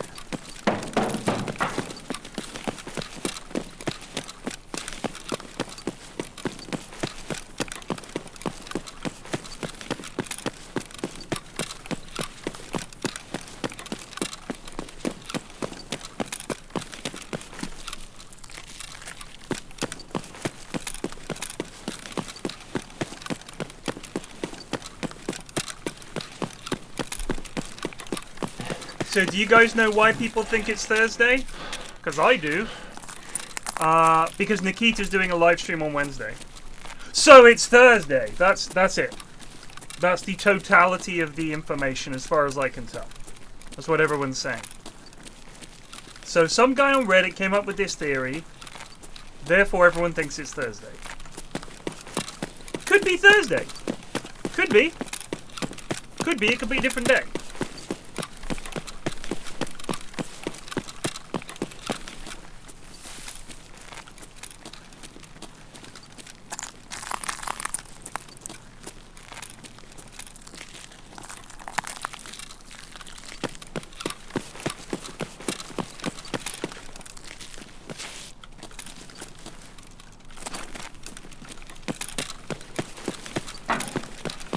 Зачем, блядь, чё?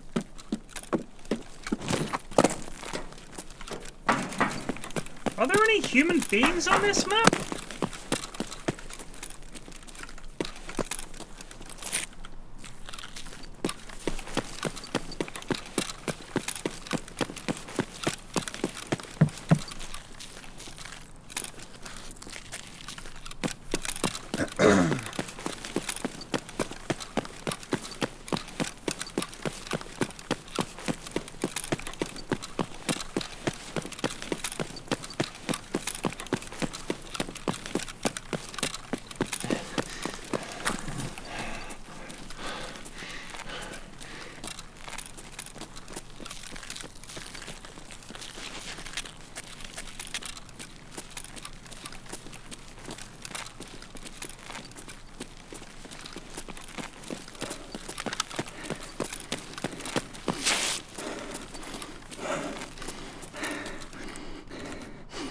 Да ну нафиг вообще. Oh.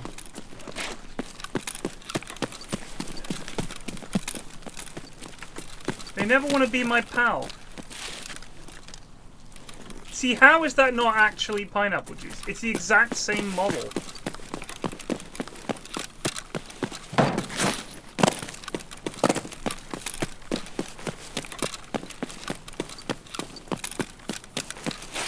So, I've got a headset on, backpack with all jingly things, a big backpack. I think you'd be surprised. What sound do you think it makes when someone in body armor and a big backpack on their back, what sound do you think that makes? I'm gonna guess a lot.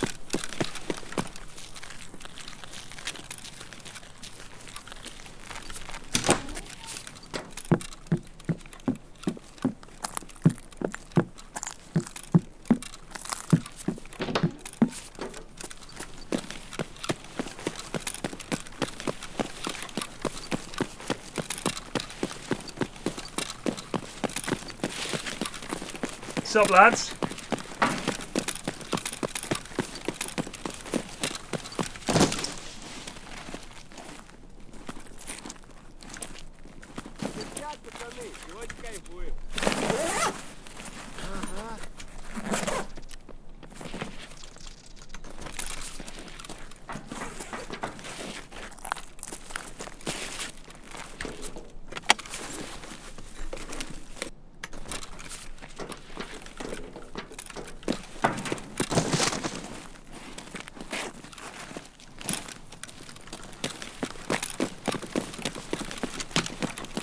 In fact, I think you would make an ungodly amount of noise running around. I mean, you don't notice how much noise you make when you're just running. But I bet you make shitloads.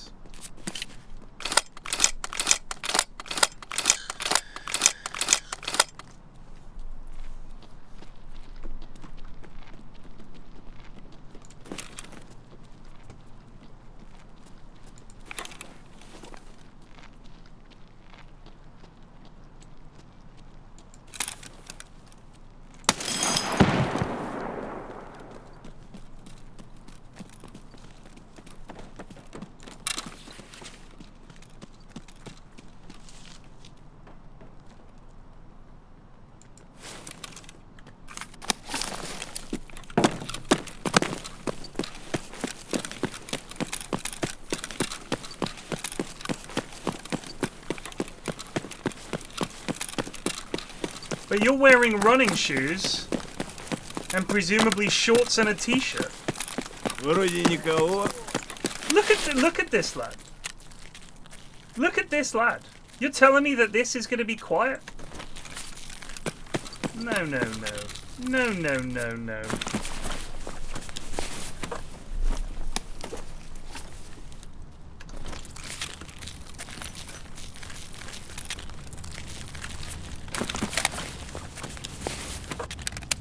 Wow, this is just so much high-octane excitement.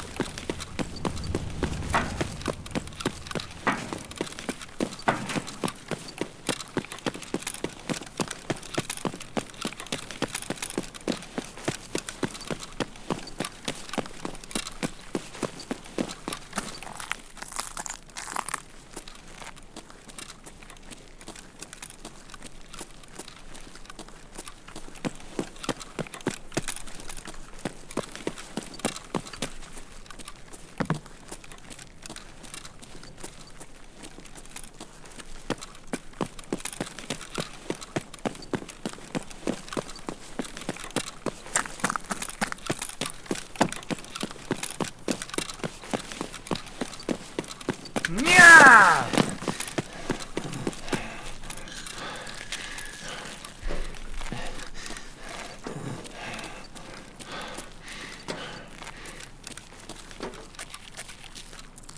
I'm not reading the second part of your sentence, I refuse. You made a stupid point, now you gotta live with it.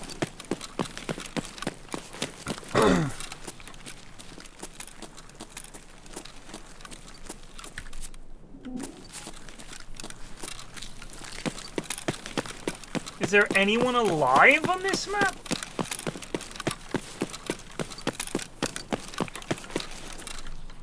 Boot!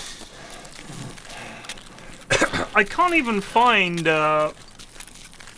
like, evidence that people have been here. Nice jump, Alistair.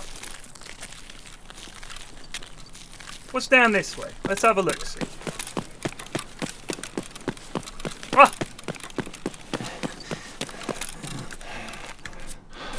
Oh. He's got a battery or something on him. I don't want a fucking hand drill.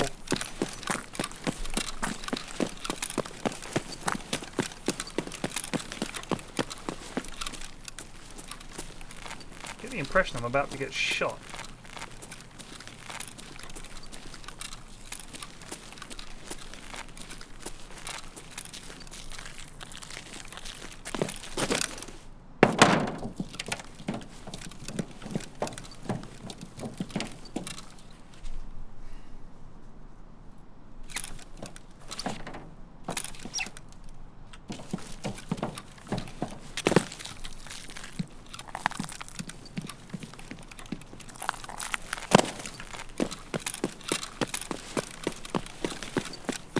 I saw a General Sam vid where you can get into these balconies.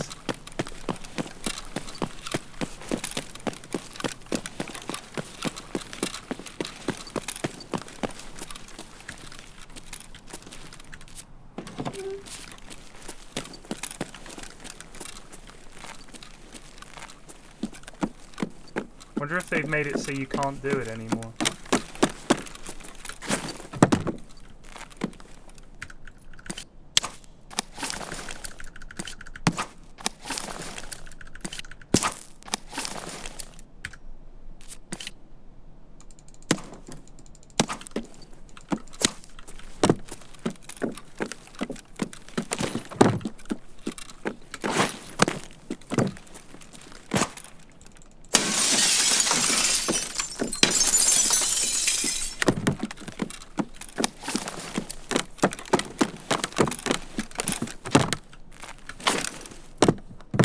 seems like it was something that was fun, so I have no doubt that they've removed it.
I can't believe it. It's just completely dead.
Nice jump, Alistair.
Bizarre.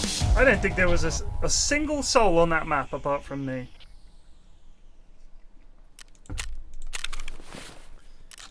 How wonderfully dull.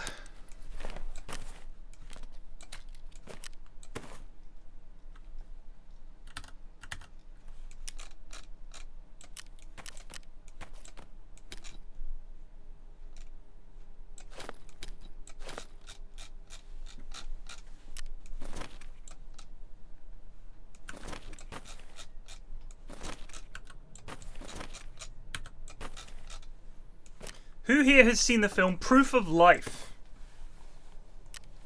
Starring Russell Crowe.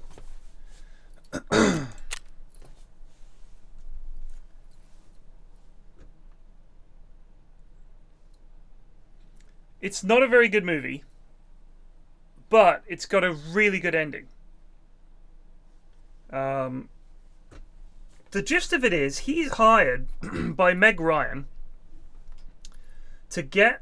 I also saw it in the cinema because back then there was no streaming and shit. You just went to the cinema. Her husband is kidnapped by Colombian FARC separatists, and she hires him to rescue her husband. And he's like, "No problem. We'll do that right away." And she says, "Great, that's fantastic." And he says, "Okay." And then they start work. They get him down to saving him and stuff. And then they fall in love. And they have kind of an affair. And then he goes off and rescues her husband anyway. Because, you know, he does the job and all that. That's the movie, essentially. Is that he rescues the guy, but also he's in love with the dude's wife. And much of the film is pretty boring. It's basically it's got David Caruso in, who overacts marvelously as usual, and it ends. There's like a half-hour action sequence at the end, where Russell Crowe was absolutely look. Any of these leading men that you see now that are in their 50s and 60s, who are still sometimes doing action movies, that's what they basically started off doing. You know what I mean? Hollywood always wants to turn men into action men. So I mean, Eric Bana started off in Chopper, and then he was the Hulk, and he was like an action dude. That's what Hollywood is always like. What are we going to do with these men? Well, you can be an action hero basically into your 60s and get away with it. Yeah, Meg Ryan, I think she went caca cuckoo.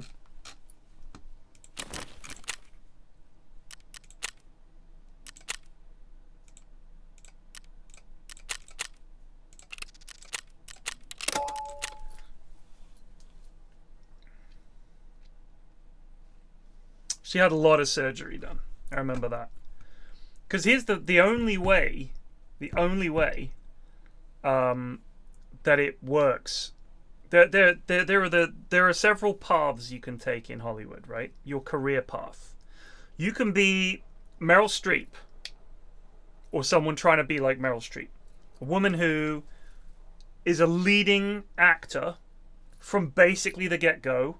She's like a big name actor. She's fantastic. She's very, you know, like it's The Simpsons. There was a joke. It was a perfume called Versatile by Meryl Streep. She's been a leading actor in her field for her entire career. So you can be the leading lady. Or, which is hard because you have to be a good actor. Just like if you're going to be a leading man, you've got to be, you know, you've got to have a certain thing about you. Russell Crowe has that quality, leading man quality. Right? He draws your eye. He's got charisma. He's visually arresting. You look at Russell Crowe in a group of people, you think, I'm going to focus on that guy. Right? That's what makes a leading man. If you see them, you immediately think, like, imagine it if you see guys who are leading men in the future, in their earlier roles, they stick out a mile. You're just like, who's that guy? There's just something about them, right? Russell Crowe, Harrison Ford, these kind of guys, leading men. If you want to be a woman who's acting, for a dude, you just have to be in pretty good shape, be good looking, and be able to do the action stuff. You'll probably have some kind of a career. And who knows? You could also just go down the rom-com route, right? Like Matthew McConaughey just did rom-coms, and then all of a sudden he's like, fuck this, I want to make good movies, and started making good movies. And he's a fantastic actor, right? And now he's like, oh my god, Matthew McConaughey. But people hated him when he was in his rom-com era. He was not this beloved figure. He was seen as like a joke. And there were lots of jokes about Russell Crowe has a balance problem, because in every poster he's like leaning on his co-star. So he came out of rom-coms and decided to go straight into serious movies, leading man, True Detective, Texas Buyers, all that kind of stuff. Dallas Buyers Club, sorry. It's phenomenal, right? And you're like, oh shit, he can actually act. And you get loads of actors like this where you think, man, I fucking hate that guy. And then you see them in something where they're actually allowed to act, and they're like, oh, they're actually really good. And then their career sort of goes in a different direction. Bruce Willis started off as a comedian and then was the first action star to travel from something that wasn't action and bodybuilding. Stallone, Schwarzenegger. It's like, bam, there you go. We're gonna put a non-action star in our action movie, and then he did just action movies, right? So you can get into action movies. Getting out of them, I think, is a little harder. People won't take you as seriously, and the people that tend to do just action movies, like Gerard Butler, not very good actors, right?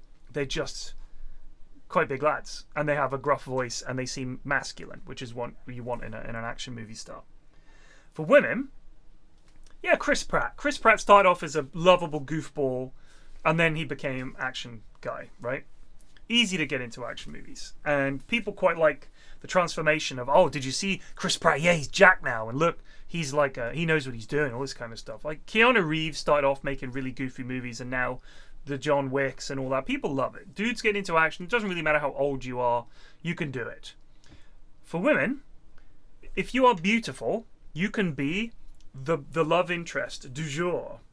And you turn up and everyone's like, oh my god, oh, I love her so much. Get her in a movie, she's fantastic. She's beautiful, I really like her. Then she hits 30 and it's over. And there'll be some other lass coming along. There's a long list of women who were hot in their 20s, not particularly good actors, but they were hot. They got cast in everything, and then all of a sudden it's over. Jennifer Lawrence has escaped that because she can actually act a bit. I think that's helped her career immensely, being able to act. Call me crazy.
So you better be a good actor, right?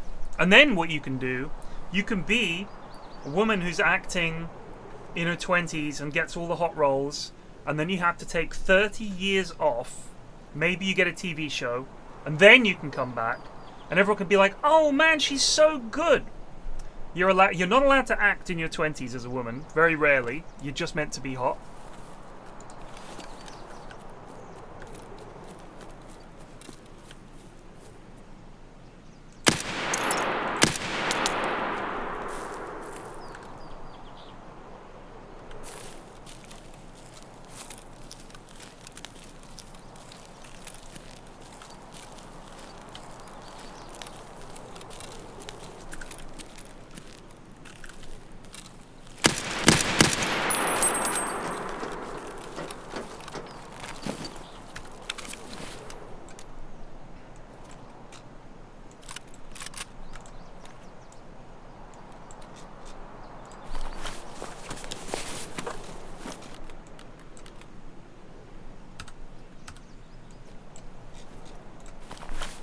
Kill the man.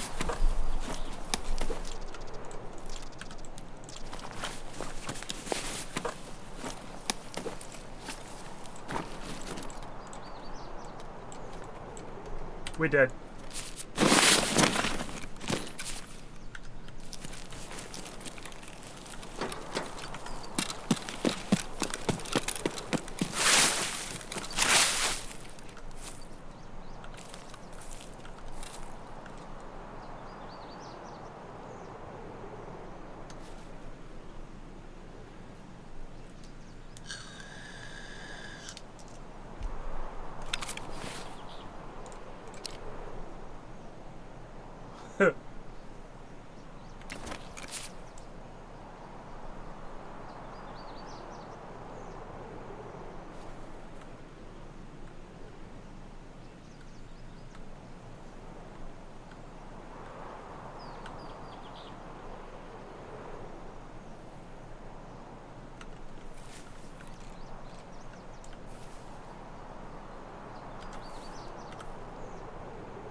Yes, Scarlett Johansson again had that rare thing where she's hot, but she did the smart thing, and I think this is important. You can take the easy route and just take the money for things like Transformers 17 and all that, or you can actually do things like which is she did and do a wide range of movies. So she can do the Avengers, but she can also do Wes Anderson movies, and she's done some real art house movies like Under the Skin and stuff like that. She's basically just said, I'm Scarlett Johansson. I'm not just a hot babe. I'll make whatever the fuck I want, thank you very much. She made some good choices.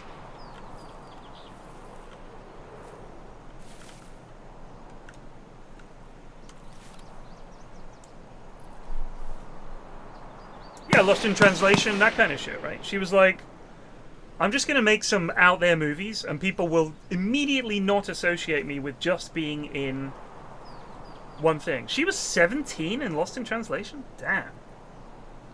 Well, that's awkward.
живый!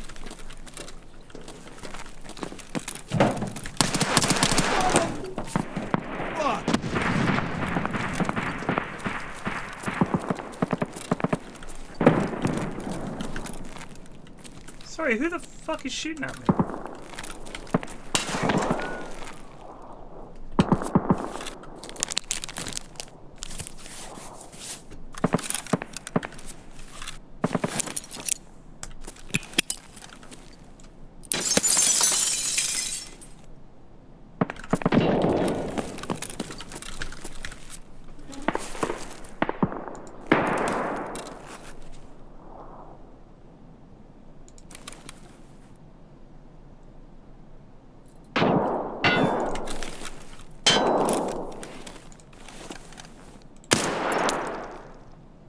Nice jump, Alistair.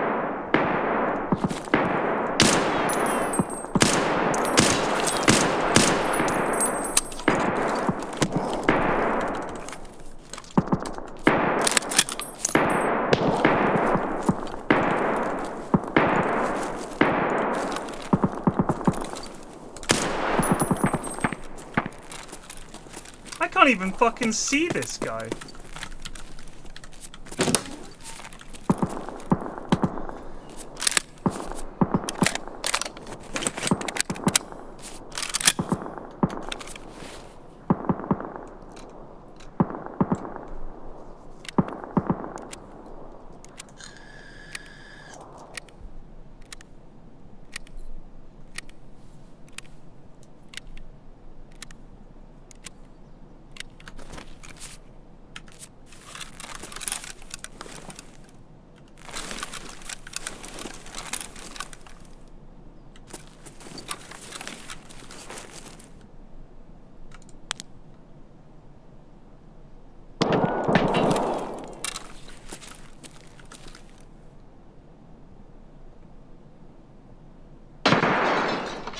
Where the fuck is he?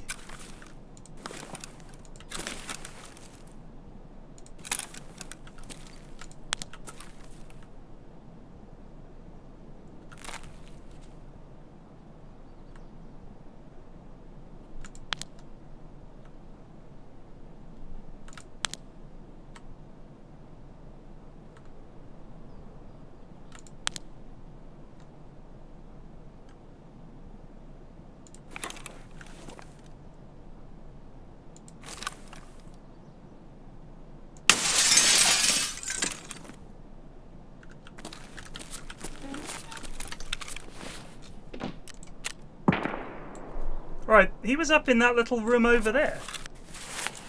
We got one.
Guess it was this lad?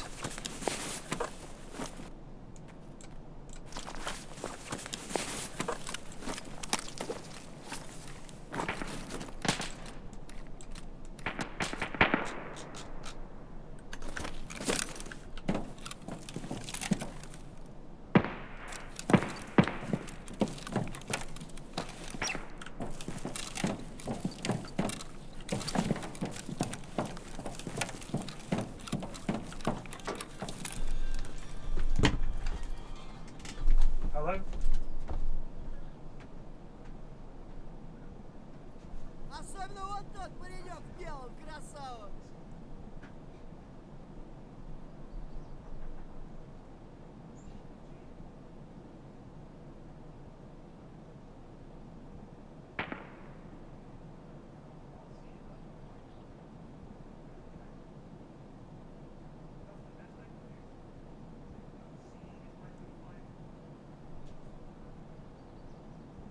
Sorry.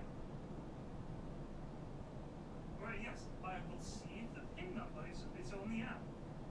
And then I can tell you. Okay, I'll text it to you if I can find it.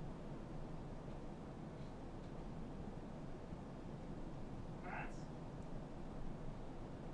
How come neither of the girls know the pin numbers for their cars? I think it's no genius. Is it?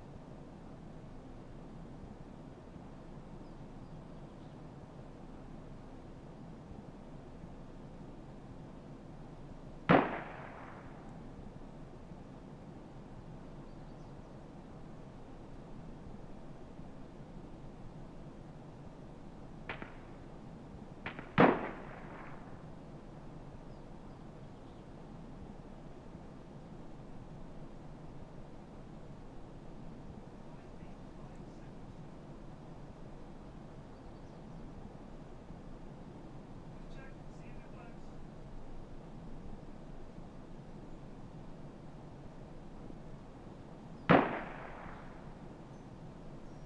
Eight, 5, 7, 2.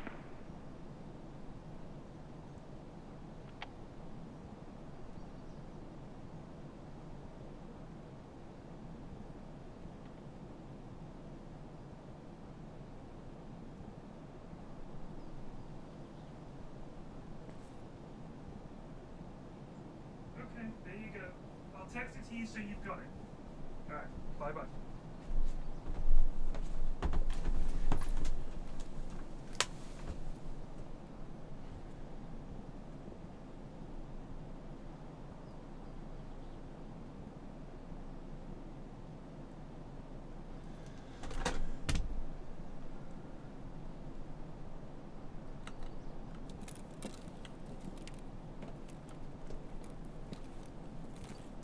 Вон он, сука!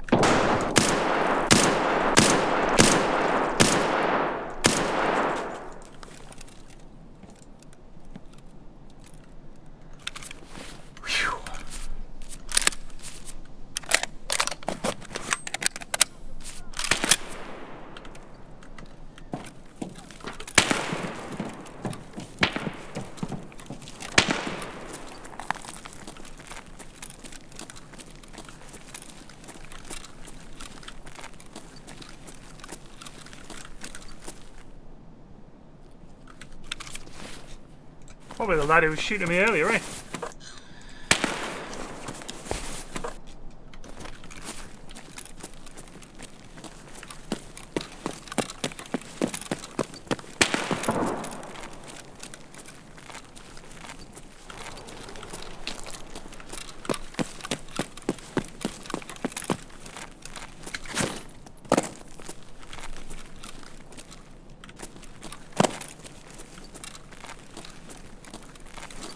Can you see out of these windows at all?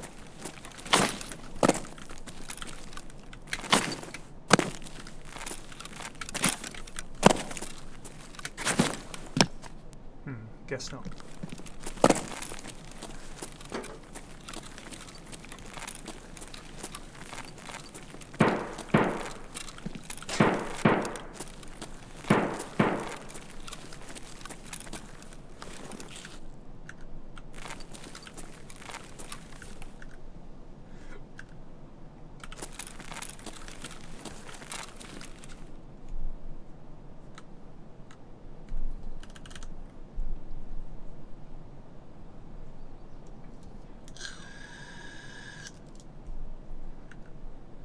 Opens the extract under factory.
a shame we didn't kill one of those lads.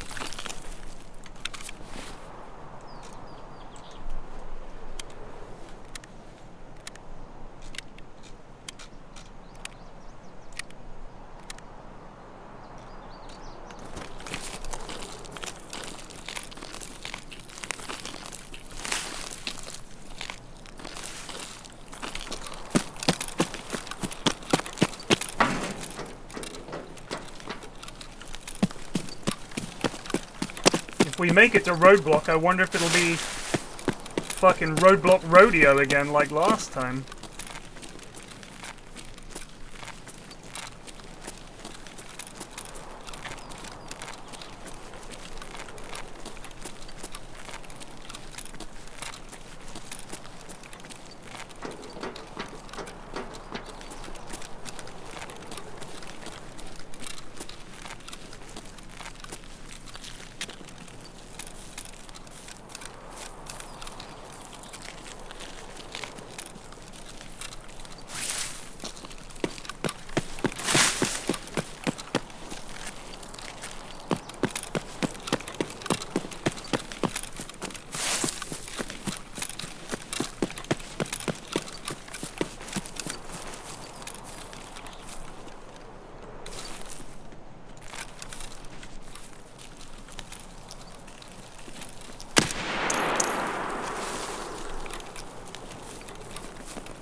Земля!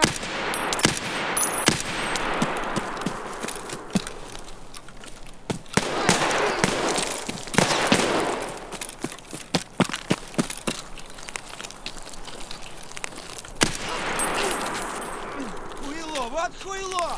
Конец тебе!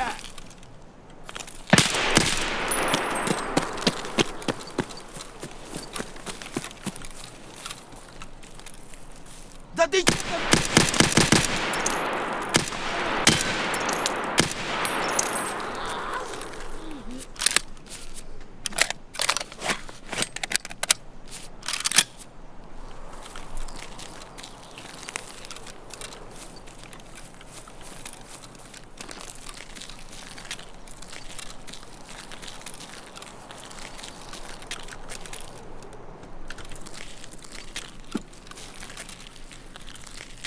Служивый на!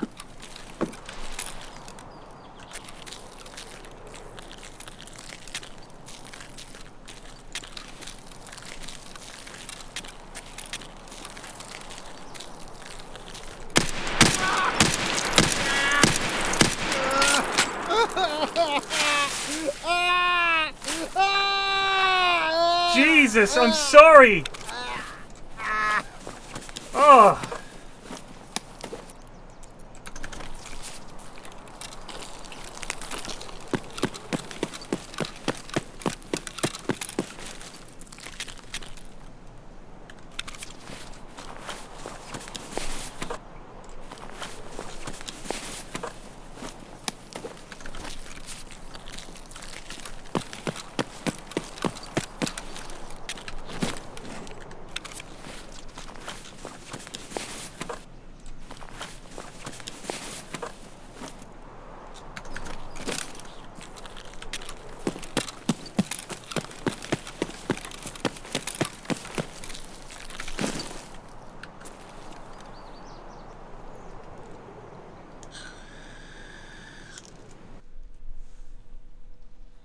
Silence them with a knife? Oh my god. Like, oh god, what have I done? When they cry like that. That's how I sound when I stub my toe. Oh.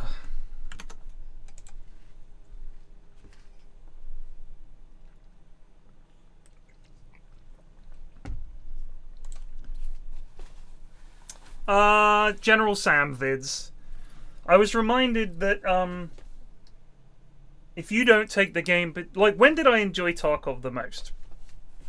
When I was ratting, when I was running around like an idiot. That was when I was having the most fun, right? So if I just do more of that, you know what I mean?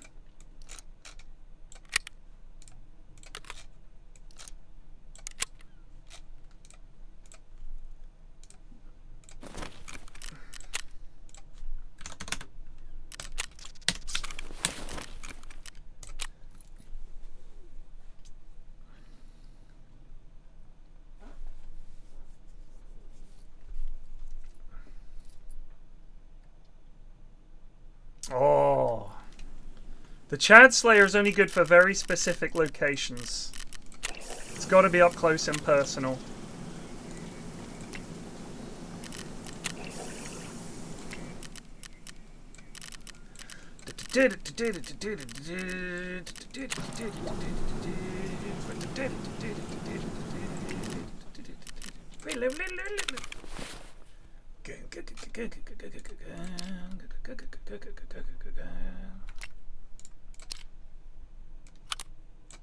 You know, I'm tempted to do this.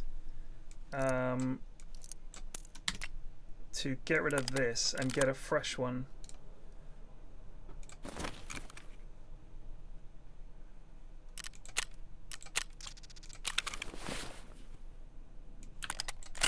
Because we can't have these jams are deadly.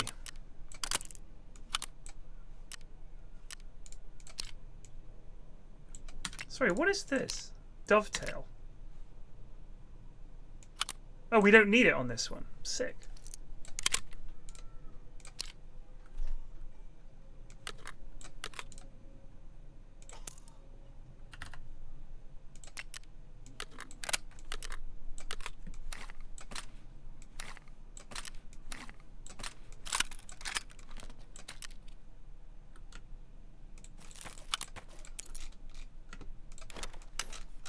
Oh yeah, I remember what I wanted to do.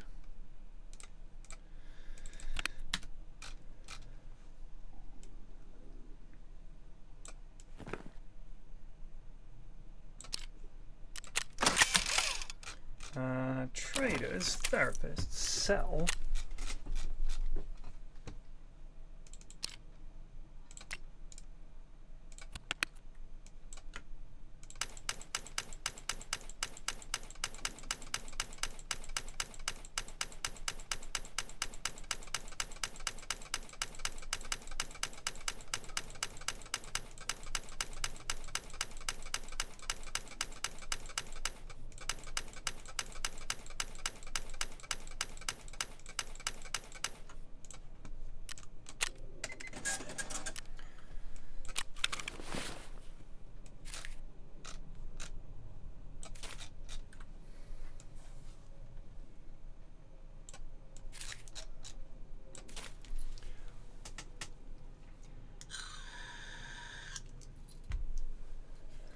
Labs run with this?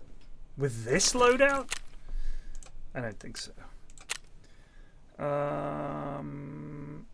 Let's just go fucking Lighthouse. Scav Lighthouse.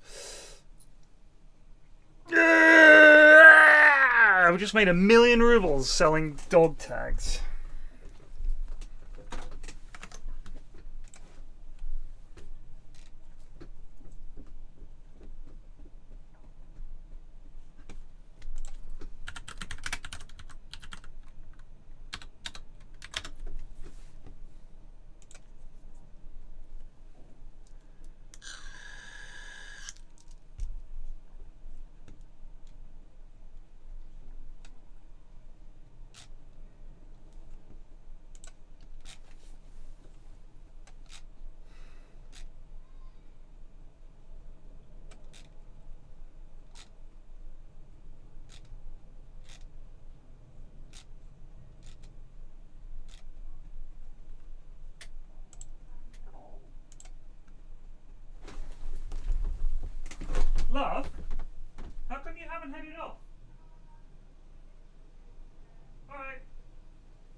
get me some biltong?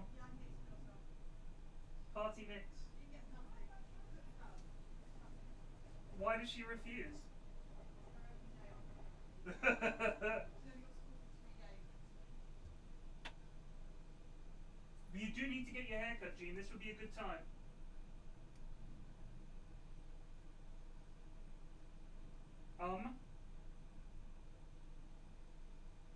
Yes, that sounds like a good idea.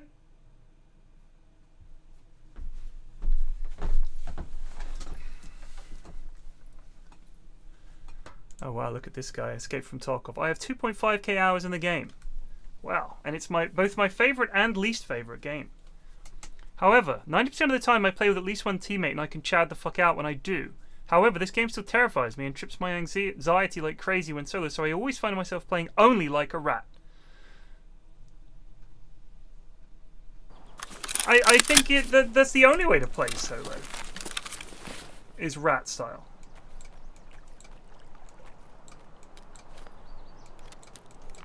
What have I got exit-wise? We've got probably that bit by the beach, no? Yeah, let's just try to go to the beach, pop our flare, and leave. Perfect plan. Do we have a backpack? We do.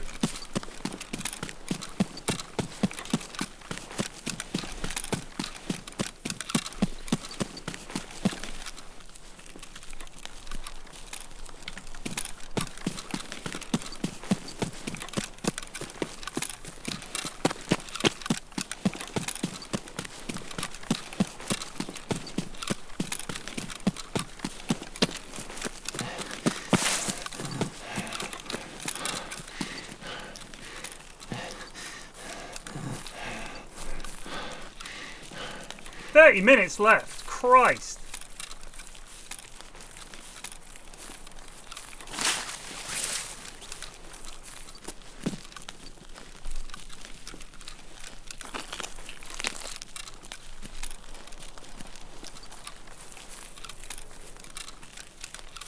I mean, if you're good at games and good at Tarkov, then go for it. Go chat it up. Be that guy who's like wiping, you know, parties of 3 and 4 and 5 like it's no big deal. Go for it if you're good. But if you're not, who's pressuring you into playing a different way? There's nothing in the game that says, oh, you're playing it wrong. Apart from when the developers say things like, you are playing it wrong, and change it. Ruining my playstyle and profession as a rat. Other than that, are you worried some lad's going to think less of you? Some stranger on the internet? I live for that.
Titan says extract camping is not ratting.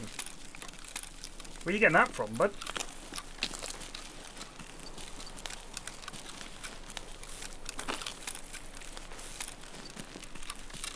Camping at extracts or points of interest is cringe? Well, you don't have to do it. You should know where I am. Should be easy for you to kill me. You know where I am. I'm camping an extract, right? Like, if you think it's not okay to do that, how the fuck are you meant to kill people in this game? Like, if you're going to a point of interest, or an extract, and you see people there, are you going to try to kill them? Presumably, yes. Why make it an even fight? There's no honor in this game. There's no sense of honor. You don't get more or less points depending on how you killed them. A dead enemy is a dead enemy.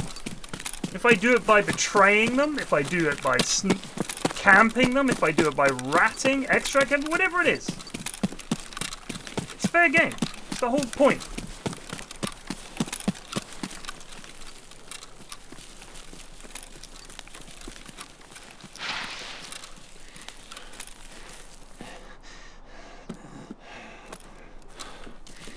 Is it just under here?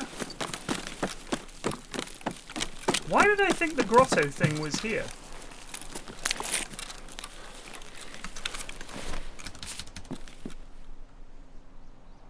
Hideout under the landing stage.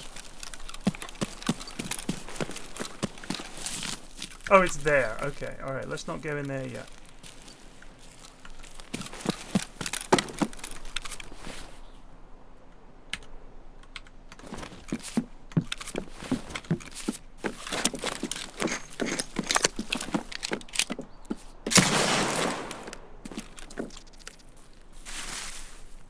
Why does it do that? Oh, so you don't have to point it up in the air. When you shoot, it just goes up in the air. Oh, so we've launched it all the way over here, for fuck's sake.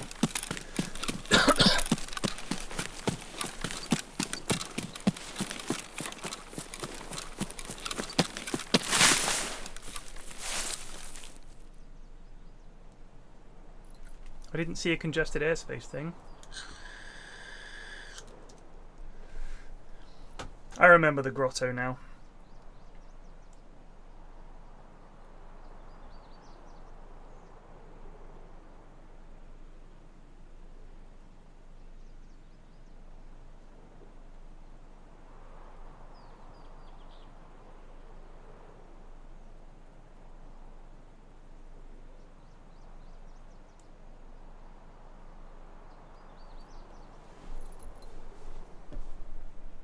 There was an airspace thing? Well, we can wait.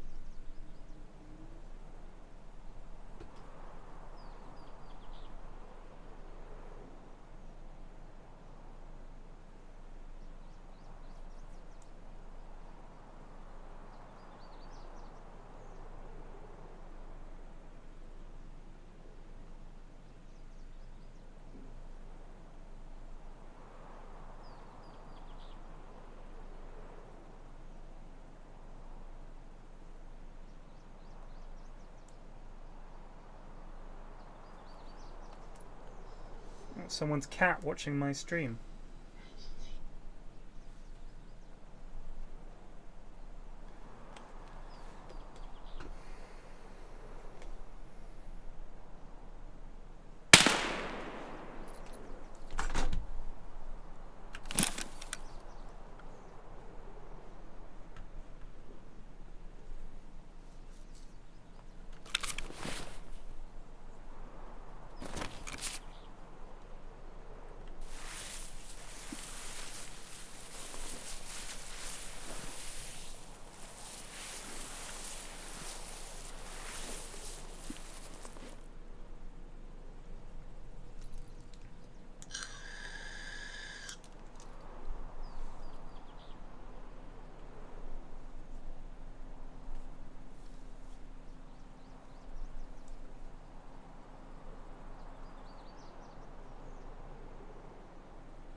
That looks like a scav.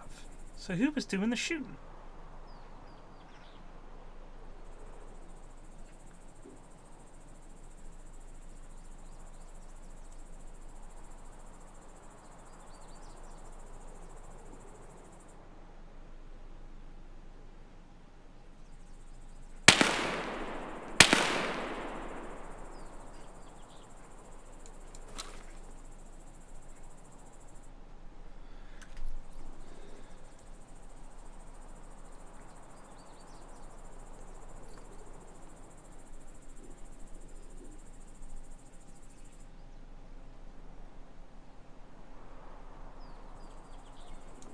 He's off to investigate. I reckon they're up on the rock up there, eh?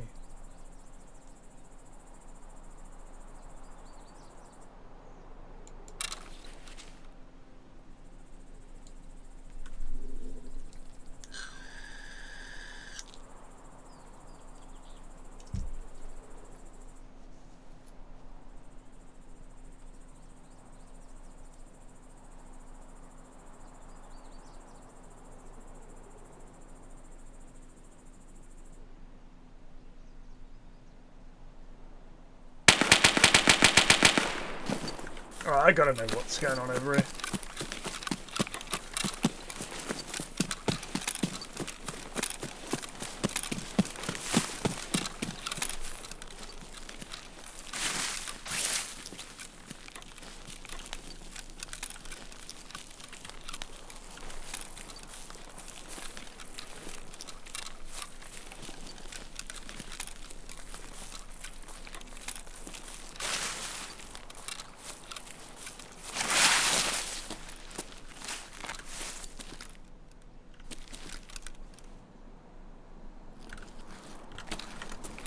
Fuck that, my aeroplane's coming.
That guy...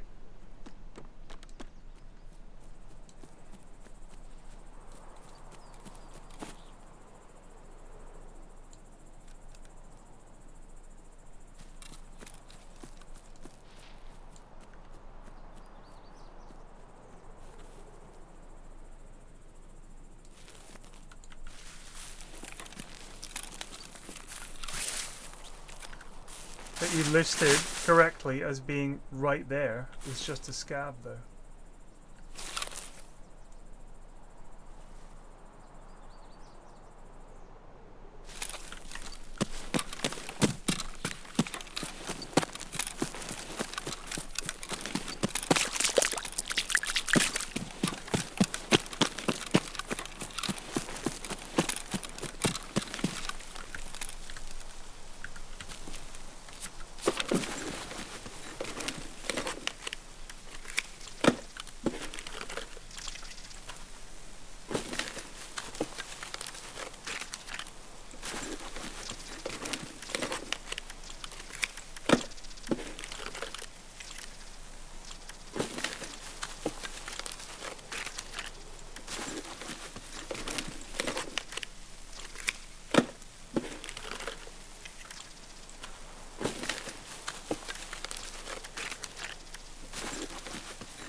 good. Охуенно, сейчас поживимся.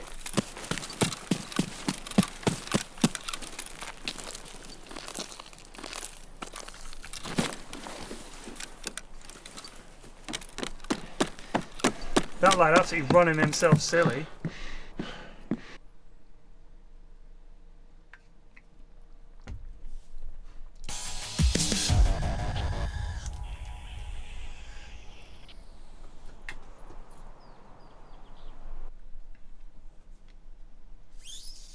I reckon it's crashed. Nope. We didn't crash. Well done, lad. Well done. We got out with a bunch of bobbins.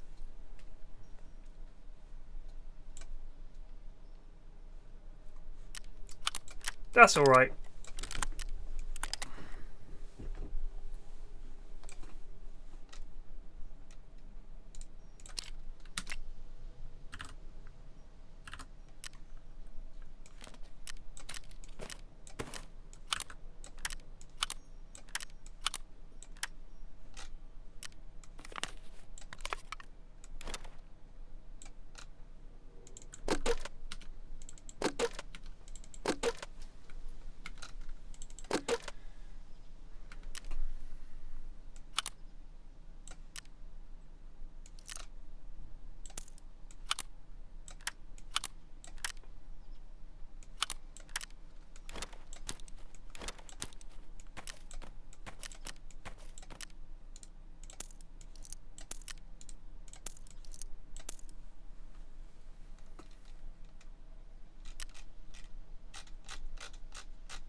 I do like the hunter.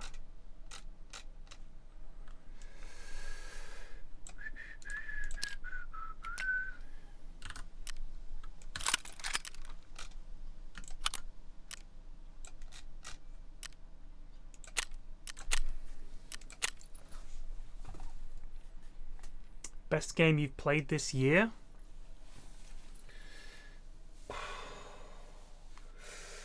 I haven't played a huge amount of it because unfortunately it does give me travel sickness or motion sickness, but Battle Bits is quite good if you like that kind of thing. Had a lot of fun with it. Mechabellum I've enjoyed a lot. Played quite a lot of Mechabellum. Played a lot of Dotes this year, even though it's not my favourite patch ever. It's okay. What else have I played this year? I don't know, really.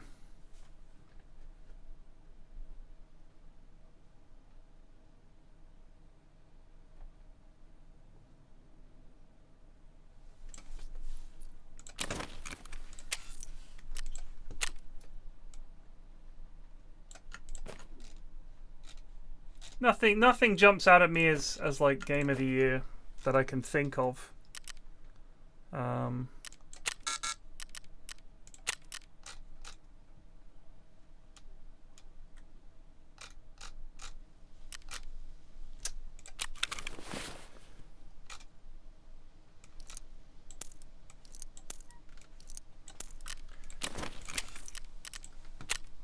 I can't think. If anyone can think of a game I've played this year a lot, I can't think of any. King of the Castle, it definitely wasn't. Definitely wasn't game of the year or anything like that. King of the Castle was alright. You know, it was fun for a couple of weekends or whatever. But I feel like a lot of those games that are like the gist of the game is it's good to stream.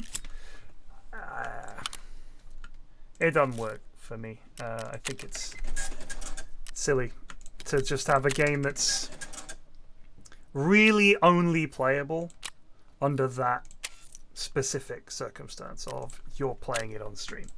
Do you know what I mean? I just feel kind of like, so what am I meant to do if I can't stream this? Like what good is it at that point?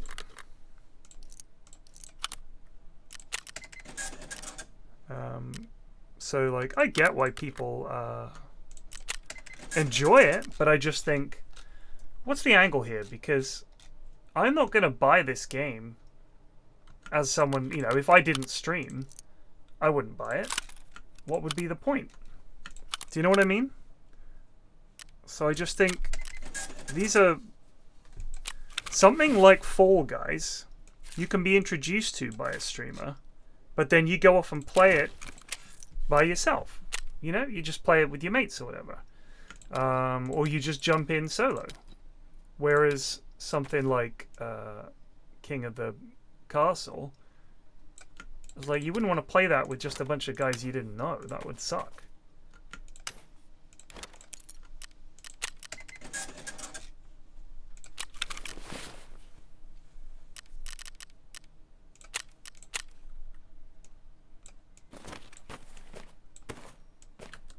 So that's my problem with games like that, is essentially, if you're not playing it because you're streaming it, is it really playable? Like, is it something you're gonna play and have fun? Are there just public lobbies where you can jump in and play King of the Hill?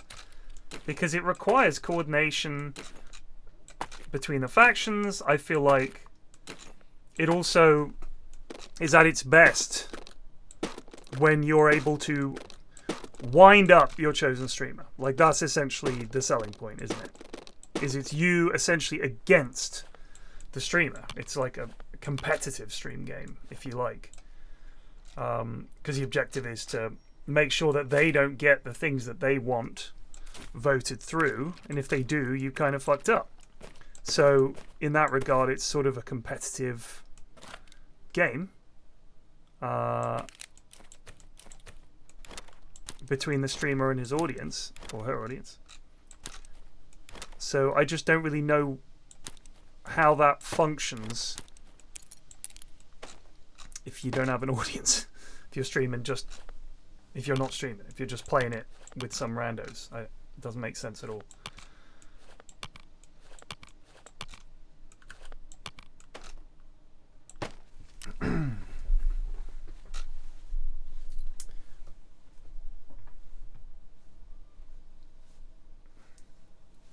Baldur's Gate 3, Bomb Rush Cyberpunk, Armored Core 7, Stalker 2.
Yeah, I did. I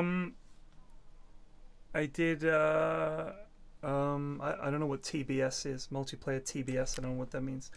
I did the podcast with Kirsty and Bryony about dreams. That was fun. Enjoyed that.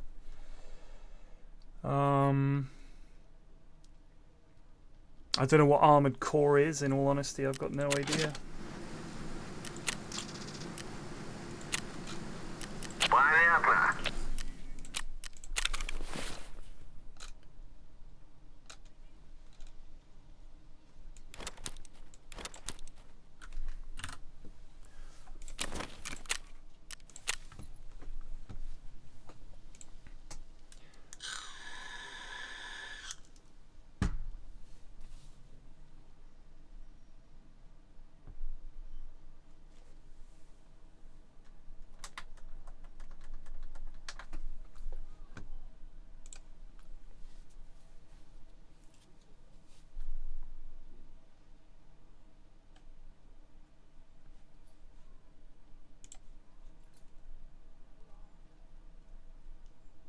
Armored Core. Third person. This is Armored Core 6 Fires of Rubicon. Let's have a look.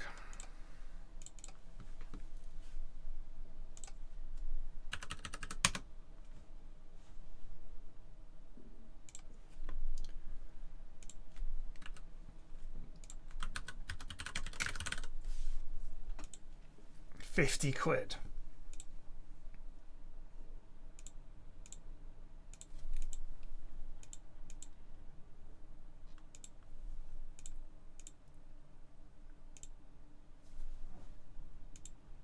Is it multiplayer or something?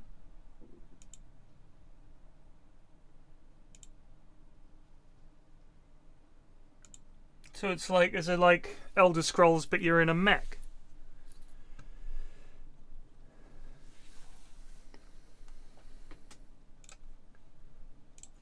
Oh, I'm shattered. I'll see you lot tonight. Take it easy.